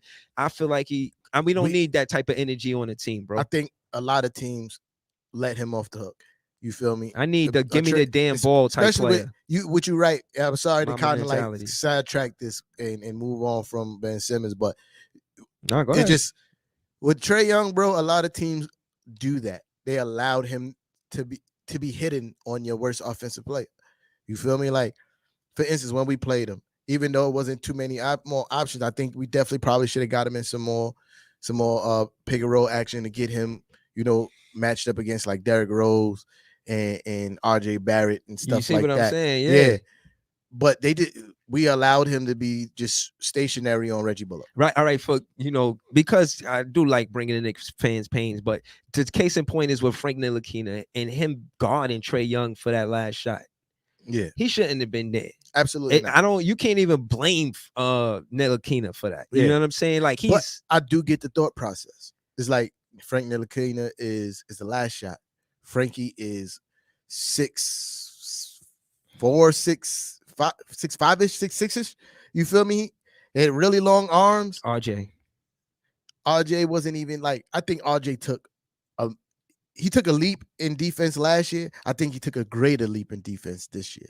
You feel me? Yeah. I wouldn't have put RJ last year on Trae Young for that last shot. Nah, because I don't think he put Frank over him though.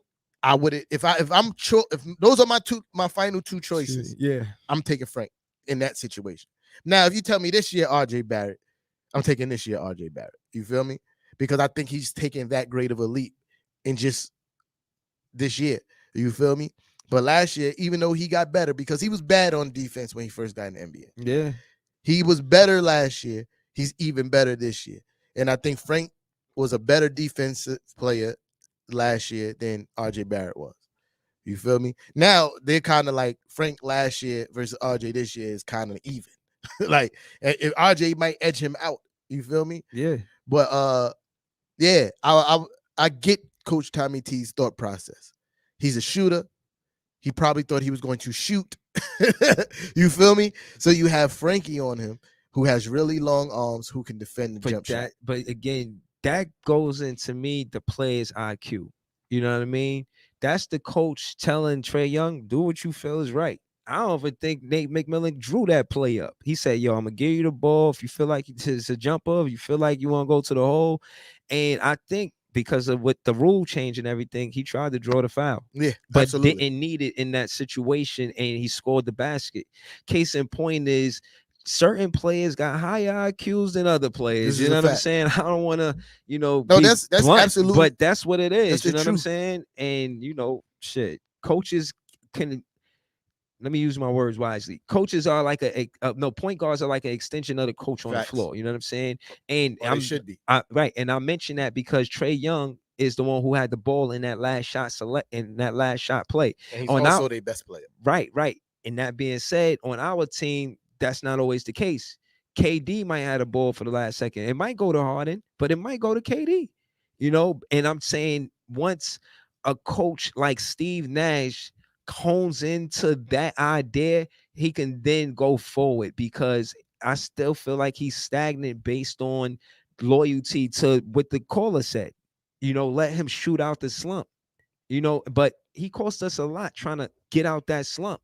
And when do you take that step as a coach to say you gotta sit? So that's my thing. I agree with the caller, but as a coach, you gotta make the hard calls, for lack of better words. You know what I'm I saying? agree, but at the same time, as much as I'm here bragging and boasting about the squad, we are realistically only 5 games in.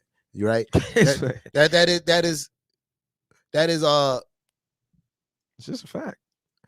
So that's what I'm saying. It's just too soon to make that decision that Joey don't need to play anymore. You feel me? Like not anymore, but yeah. Definitely Cam. But the only reason why I'm hyped in 5 games in is because of the way that we're winning. You feel me? Yeah. And it's not like this is not an admiration, bro. We led going into the fourth quarter every game, even the one that we lost. Okay. You feel me? We led every game going into the fourth. Said corrected me. I thought that we won almost every quarter, but he's like in the Philly game, we lost almost every quarter to the fourth, but we led going in. You feel me? Like they scored more points than us in almost every quarter, but we led going into the fourth quarter in every game. Mm-hmm. And that's why I think that's the game y'all had like 38 points in the second quarter. Y'all went crazy against Philly.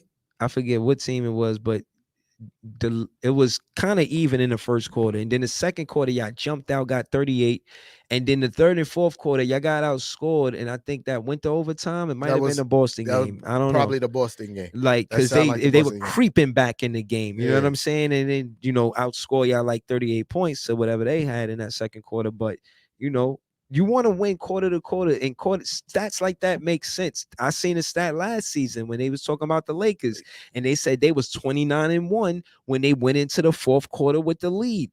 All of those, listen, all that stuff matter. Absolutely. I think it's important for teams to jump out and take the lead to control the tempo. When you got the tempo of the game, like the Bulls and the Knicks won, in my opinion, because they had tempo of the game. Because if it was the other way around, it could have went either way. But for the most part, when you watch that game, you're talking about the Sixers game. We had a 39-point second quarter. Mm-hmm. Yeah, that was crazy. And the case in point is y'all had the tempo after that, and that's something that we didn't do last year. Right? You feel me? Right. We always was fighting to climb back in the games. You feel me? Now we have the reverse situation where we're trying to keep teams from climbing back in and fighting back in the games. And once we remedy that, I think it's more of you have to learn how to close games. Remember, I was saying that last year. Oh, let's talk about it. I definitely want to talk about it. We have to learn how to close games. And, we got new personnel on the court at the end of the games. You feel me? Like Kemba and Fournier got to find out where they fit in at the end of the game. Mm-hmm. You feel me? Yeah. And Julius Randle needs to find out, like, how he wants to operate at the end of the game. Yeah. You feel me? But we have to figure it out how we're going to close these games, because every game there's like a 2-minute stretch, 2 to 3 minute stretch where we play really bad basketball. You feel me? Where we turning over the ball, where we not playing a solid defense, and momentum, and teams start to climb back in the game. Because in the fourth quarter, to be perfectly honest, the intensity shifts. Right. You feel me? And we almost, it's like a car where the gear slips a little bit. Mm-hmm. It takes us too long to adjust to the shift in the moment and the intensity. You feel me? Yeah. And that's where we need to be better at. You feel me? And once we do that, we're going to be all right. Because we playing really good basketball. But okay, looking at y'all games like last season, you said, "Yo, I want to live. I want to win games by the big margin." But again, that Chicago game was a clutch win.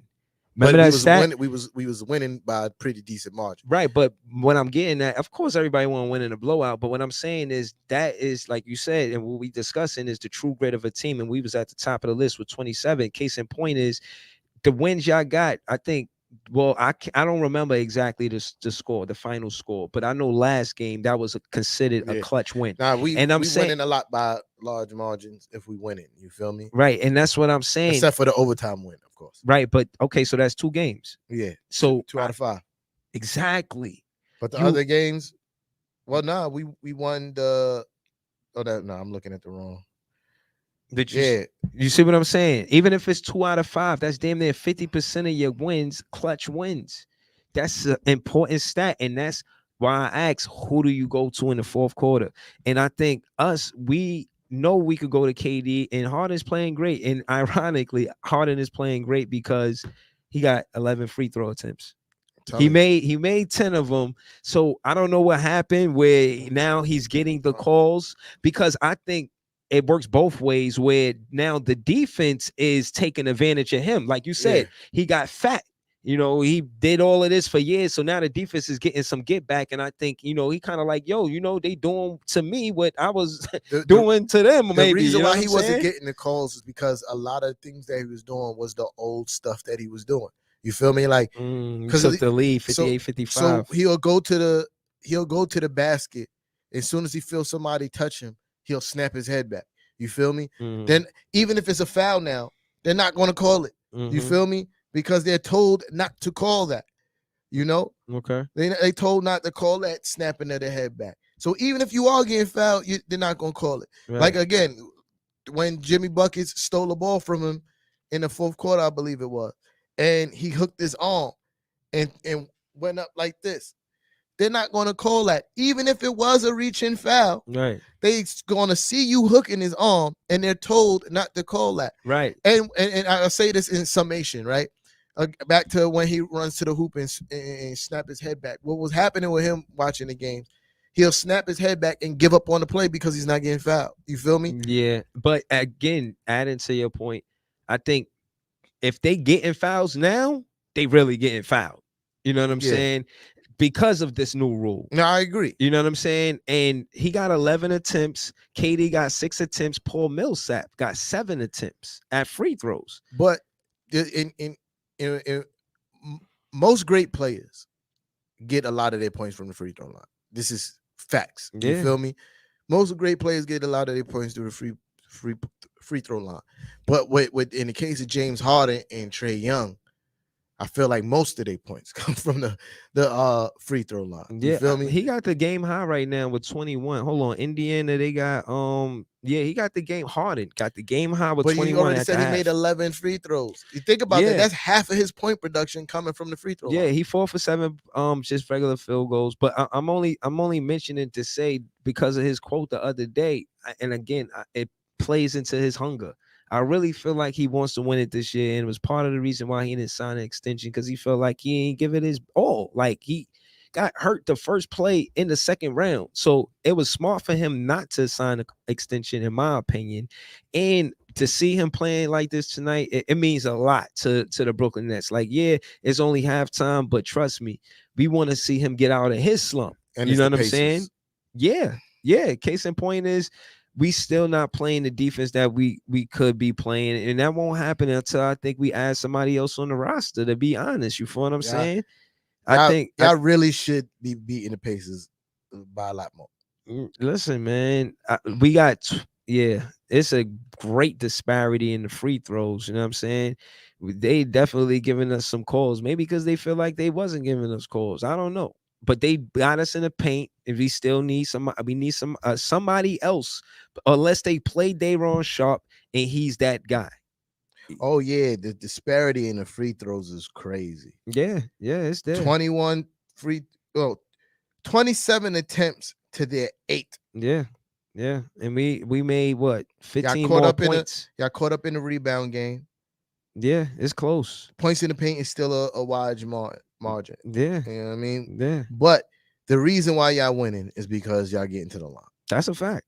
That's a total fact. And again, I feel like the rule change not only puts pressure on the players, but the referees as well. Yeah. You know, I remember they was talking about a ref. They was like, oh yeah, this is first NBA game. I'm like, wow, they threw him in this. And this is the first time they doing this situation. So I think it's a lot of pressure on them. And it's going to be important for us to jump out this second half for us to take the lead. Because I'm looking at the game flow, and they pretty much had the lead the whole game. Our biggest lead was 3. Theirs was 15. So we got to do better. We want to jump out the second half and take the tempo. Yo, but if the way it's going, if y'all keep on getting these foul calls, y'all gonna win by a large margin, because 27-8 free throw disparity, son. That's crazy. Yeah.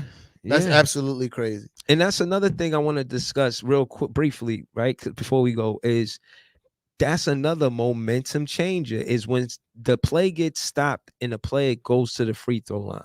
The players that knock down the free throws, now they feel like they got the momentum of the tempo. And the player, because again, a lot of baskets, if you watch the game, you don't just look at the stats, you see that sometimes it's run and gun.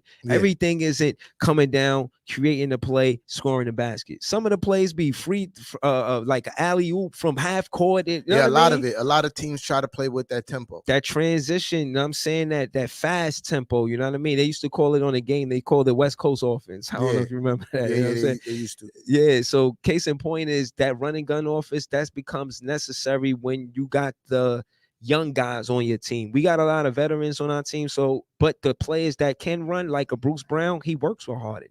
And I'm saying we could add Cam Thomas to that mix, add Dayron Sharp to that mix, get those guys running. Get them in the game, man. Give them some minutes. Let Sharp bang with Sabonis, even if he in there for fouls.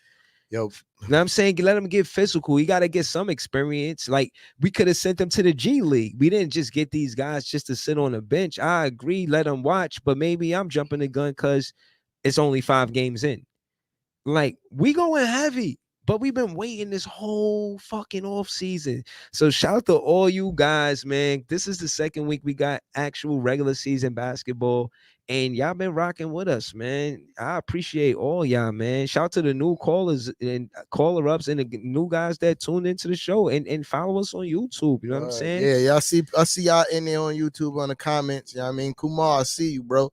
You know what I mean? Shout out to you guys. You know what I mean? Them raffle tickets is real. Make sure man. you like on the YouTube if you watching. You heard? That's important. You feel me?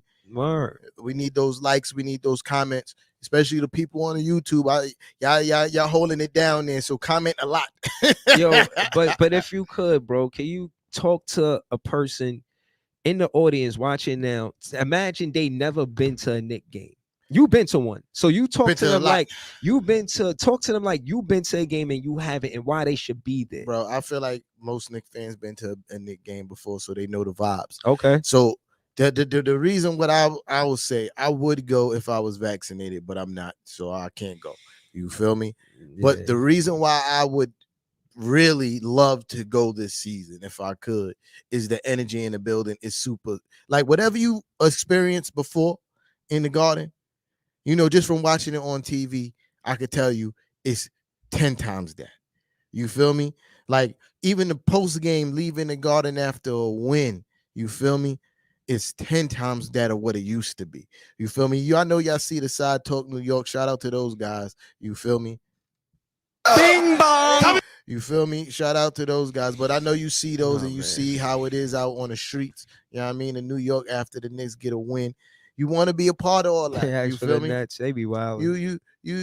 Right now, Yeah, absolutely. We'll smack those guys right now. You You gonna see feel me? 11:30, You man. feel me? 11:30, If y'all still we gonna playing like play. how y'all playing right now, it's a easy. I don't know, man. Harden, Easy. We You feel me? We But anyway, anyway, it's a redemption game for us. yeah. So the reason why he's asking me to say that is so you could go get those raffle tickets. You know what I mean?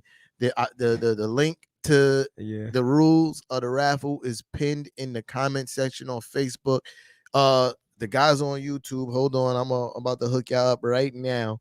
You feel me? I'm gonna go to our YouTube page and drop the link in there. You know what I mean? So y'all can enter this raffle. Each raffle ticket is $5. You feel me? You could buy as many $5 tickets as you like. You feel me? If you cash app us, you don't just have to cash us app us $5 at a time. Just cash app us the money in multiples of 5.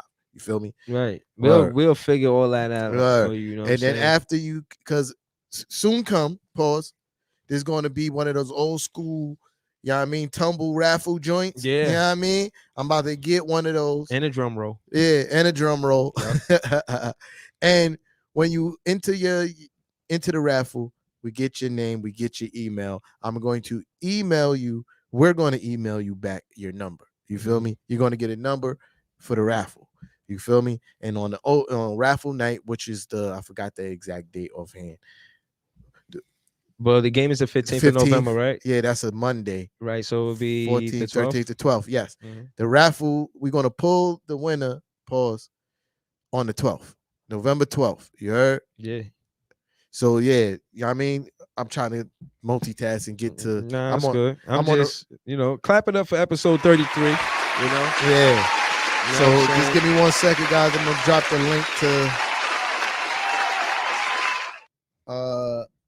the raffle for the YouTube people. Thanks. Yep. Boom.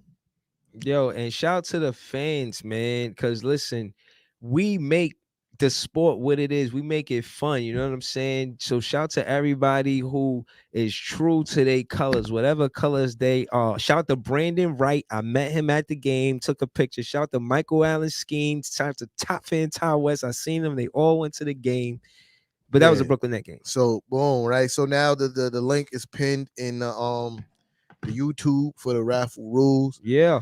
Yo, again, you heard the last winner call up saying how dope the event, how dope it was to win the raffle. Yeah. You feel me? See how excited he was? It was a dope time, even though it was a Brooklyn Net game. Pour him. You feel me? We won. But yo, listen, bro. Raffle tickets. It's $5 to enter. You know how expensive these Knicks tickets are. You feel me? You know these Knicks tickets ain't cheap. Think about being able, you and a friend, to be able to go to the Garden on a purchase of a $5 raffle ticket. That's real.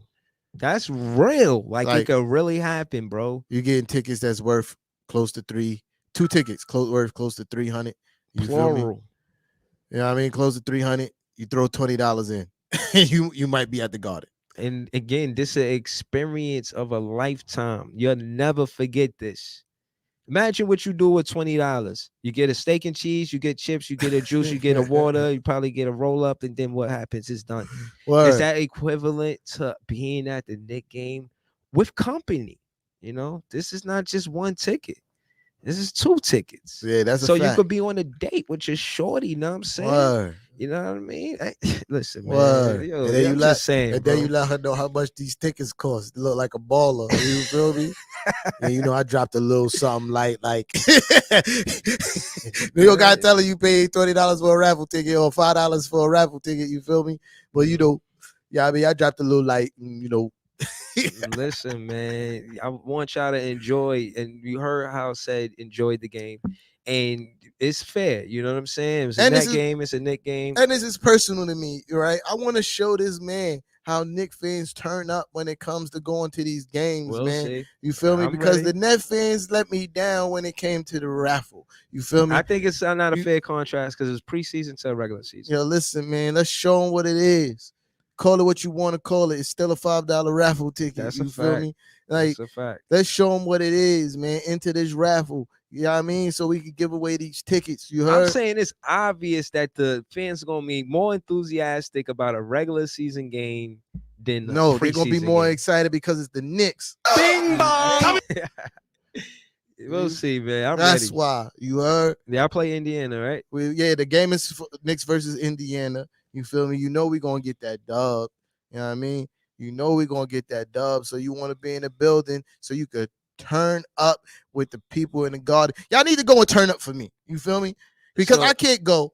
I need y'all to go and turn up in my honor. So if I can't go, it will make me nothing more than happier to send a Knicks fan in my place to turn up and represent the interests of who run the city. T-Time. You feel me? Mm-hmm. Yeah, man. Get the goddamn raffle tickets. Yeah, man, for real. But yeah, bing bong. That's gonna be my favorite sound on season. We listen, man. Y'all enjoy it. We enjoy it. We love it. Y'all love it. Help us grow the page. Subscribe to the YouTube. We watch your comments there, and it's easy to reply to the comments on YouTube. So if y'all want to ask questions, y'all can do it on the YouTube. Don't get it twisted. We love our Facebook fam. Yeah, you know what I mean, because y'all the real reason why we got through the off season. Yeah, you feel me? Just come with us over there. Word. You can do either one. And if you're driving around, you feel me? Yeah. And you can't really watch us and you just want to listen, download the Reflex Radio app. That's a fact. You feel me? Yeah. It's on Google Play and Apple Music, whatever you call y'all store, because I really don't rock with you Apple users like that. So whatever y'all use to get your apps. Yeah, you feel me? I ain't gonna lie. I like Rocco show Out of Bounds. Yeah, that's a fact. There's other sports shows on the Reflex Radio app. You could tune in. You know what I mean? Out of Bounds with Rocco. He covers all sports. Yep. You feel me? Rocco, and what's the other boy name? I forgot. I think Haas. Haas, right? Rocco? Haas. My bad, Haas. Shout out to Haas. You feel me? In fairness, I only met Haas one time, right? Yeah, no, I never met him. I only met him one time. So in all fairness. But Rocco and Haas, they really dope. They know what they talk about. They cover all sports. You even do wrestling, right? Yeah, well, Rocco in the movie, he's a wrestling fan. I don't know why he don't cover it more, but you feel me? Yeah. You even do wrestling if you into that. You feel me? Yo, real quick, you see your boy Westbrook. He said, "Yo, LeBron need to sit his ass on the bench." That's cap. That was fake. Oh, that was fake. Yeah, that's fake. Yeah, that's fake. Brody a wild boy, but he wouldn't say that about Bron. Yeah. And if he did, it was in the most jokingly of manners. You feel me? Like, yeah. But boom, yeah. Nets and Knicks, man. Who run the city? The podcast. You already know the vibes. Y'all tapped in, and it was fun. Shout out to everybody that called up and shit, man. I had fun today, man. Great show, man. You know what I'm saying? Even though, I mean, the Knicks is better than the Nets right now.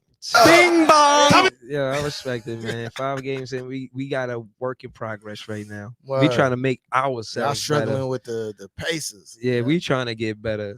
Like, I wouldn't call it struggling. It's a tight game. Bro, y'all just got the lead. Y'all was down by like 15, son. Yeah, we bounced back. Yeah, struggling. I call that struggling, son. Yeah. Until y'all take a big lead of your own. You know what I mean? Y'all only up by 3 right now. Again, and it's the Indiana Pacers. We was second in the season last season, and we had 27 clutch wins, which was 5 points or under. So I don't care if we win a game by 1 point or 10 points. But my point is, y'all shouldn't be in the 3-point game with the Indiana Pacers. Nah, but realistically, the way our roster is, as far as chemistry and finding Nash finding identity and who's who and what's what, I expected this. I didn't expect us to blow them out, but I do expect us to win. I feel like Nash, he's no matter what, Bruce Brown got 7 minutes. Like, wow, I didn't know Karis LeVert not playing, TJ Warren not playing, Malcolm Brogdon not playing. Yeah. Oh, they missing all their good players. Besides Sabonis. Yeah. They said Sabonis was better than Randall last year. He made the top 5, and Randall wasn't there. And that's cap. You think Randall was better than Sabonis? Absolutely. Just look at the results of the teams. You feel me? You know, the pressure relied heavily on Randall's shoulders to carry the Knicks, and he carried them to a 4th seed. Where did Sabonis carry the Pacers to? Okay. You feel me? Yeah, I mean, shit, I don't care. You know what I'm saying? Like, I just, you know, I don't know if you thought it was a snub or not. You feel what I'm saying? It is a snub. Because I heard you mention RJ, and it was a snub there. You know, the top 100 list came out the other week. They had KD, Harden, and I think somebody else. Kyrie. No, Kyrie didn't make it. So since And Klay Thompson didn't since make you it. said that, I want But- to go look at his numbers. But case in point is No way. How? Who? Sabonis. I'm looking at his numbers right now. From last year? Yeah, he averaged 21 points a game. Randall averaged higher. He averaged 11 rebounds. He averaged one more rebound per game than Randall. He averaged 4 assists. Randall averaged 6. You feel me? And let's look at the shooting percentages. They had Giannis, AD, Sabonis, and he shot 40% from 3. So did Randall. Randall shot around 40% from 3. I don't know if they snubbed them or not. Know They what I'm did. saying? I think because if you just look at how much of again, Sabonis was Sabonis was the man on that team last season because TJ Warren went down. You feel me? So it was his team. It was his team. No, I'm not debating that. It was his team. Indiana didn't make the playoffs. Oh yeah, Julius Randle took the Knicks to the playoffs. Yeah. Hey man, such is life. You know what I'm saying? And again, I think players that play with grit sometimes they know they get snubbed.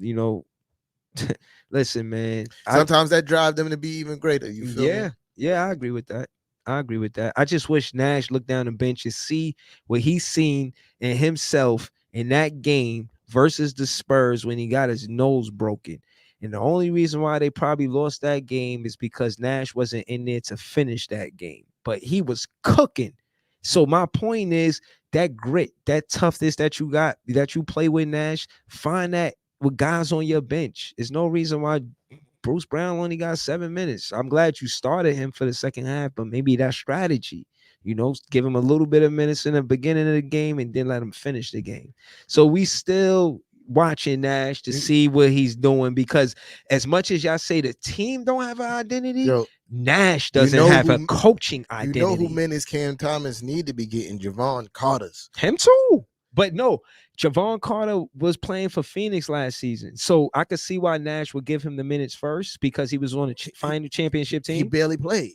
No, but still the experience. But what I'm saying is he was on the team, but he didn't contribute to them being good. No, you feel me? I know, but I can see why he would get the minutes before Cam Thomas, but not if he not productive. Give him the minutes before that, but he got to prove himself immediately. What in my eyes, they both on the same standing, because Javon Carter, even though he's a veteran, he barely played. You feel me? He hasn't proven himself to be instrumental on no kind of level. You feel me? At least Joey Buckets, you could look at his resume and be like, yo, you've been instrumental to the success of this team up until now. You feel me? But see, I think to add to what you said about Carter, looking at his stats, his plus minus is 15 plus, but he got 0 points. So my point is, I guess he's just good on defense. Whoever he's guarding, he's locking them down. You know what I'm saying? They're not scoring. So this is my problem with the plus and minus stat. It's confusing because to me sometimes. It is confusing because you could be a plus on the court, but it has nothing to do with you. You feel me? Like the team, it just says that the team plays better, is playing better with you on the court. Yeah. That you could actually be doing nothing, standing in the corner, right? And the team is just scoring more while you on the court. I mean, I think this isn't lengthy enough to explain it. Like even with RJ and his stat about how the player that he guards shoot at a low percentage. When we look at the stats, that stat is not there. You know what I'm saying? Well, here comes. Nope, said one call. Get out of here. Sorry, buddy. Because we jumped out with the lead in the Sorry, second buddy. half. Well, you know the rules. You get one call, and we about to get off this pause. Yeah. Nope. I hear you. We hear you, Cedric Smith. One call. Nope.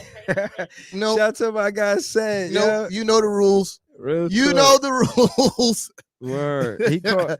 So listen, y'all, I'm gonna let y'all know right now. That was my uncle. You feel me? And I won't even pick up the phone for him twice. So when y'all call twice, it's not that I'm being weird to y'all. I'm like this with everybody. Yeah, we impartial. Word. It's all fair. Yeah, but I don't really have much left to say. I mean, all right. Well, I'll close off and say that, next time y'all see us, I think we'll play about 8 games. We should have a winning record. I'll say that. Games from I guess until next week we play 3 games. Yeah, you said 8. I'm about to say you bugging. It'll be 8 games played. Oh yeah. Okay. Yeah. 1, 2, 3. Yeah. They'll be playing next time. Y'all play the Pistons. Y'all play the Pistons twice, so y'all should win some more games. Yeah, we should have a winning record next time. But the Hawks are gonna thrash y'all. I don't know, man. We'll see. The Hawks are gonna thrash y'all. Y'all got 2 more wins coming out. That's a away game. I think the next 2 games y'all are home against the Hawks. Okay, good. Yeah, that's good. Yeah, the Hawks gonna thrash y'all. I think we win this game tonight, and hopefully Cam Thomas gets some minutes. We up by 11 right now. Yeah, see, y'all should be winning this game. Yeah, you feel me? Of course. Word. But yo, shout out to everybody on the pull up. You know what I mean? You know how we do. Who Run the City? See y'all next Friday. Yes, indeed. You know what I mean? Let's roll. Go get those raffle tickets. Yeah, man. Bing bong. Let's roll, man. Bing bong. Word, Later, yeah.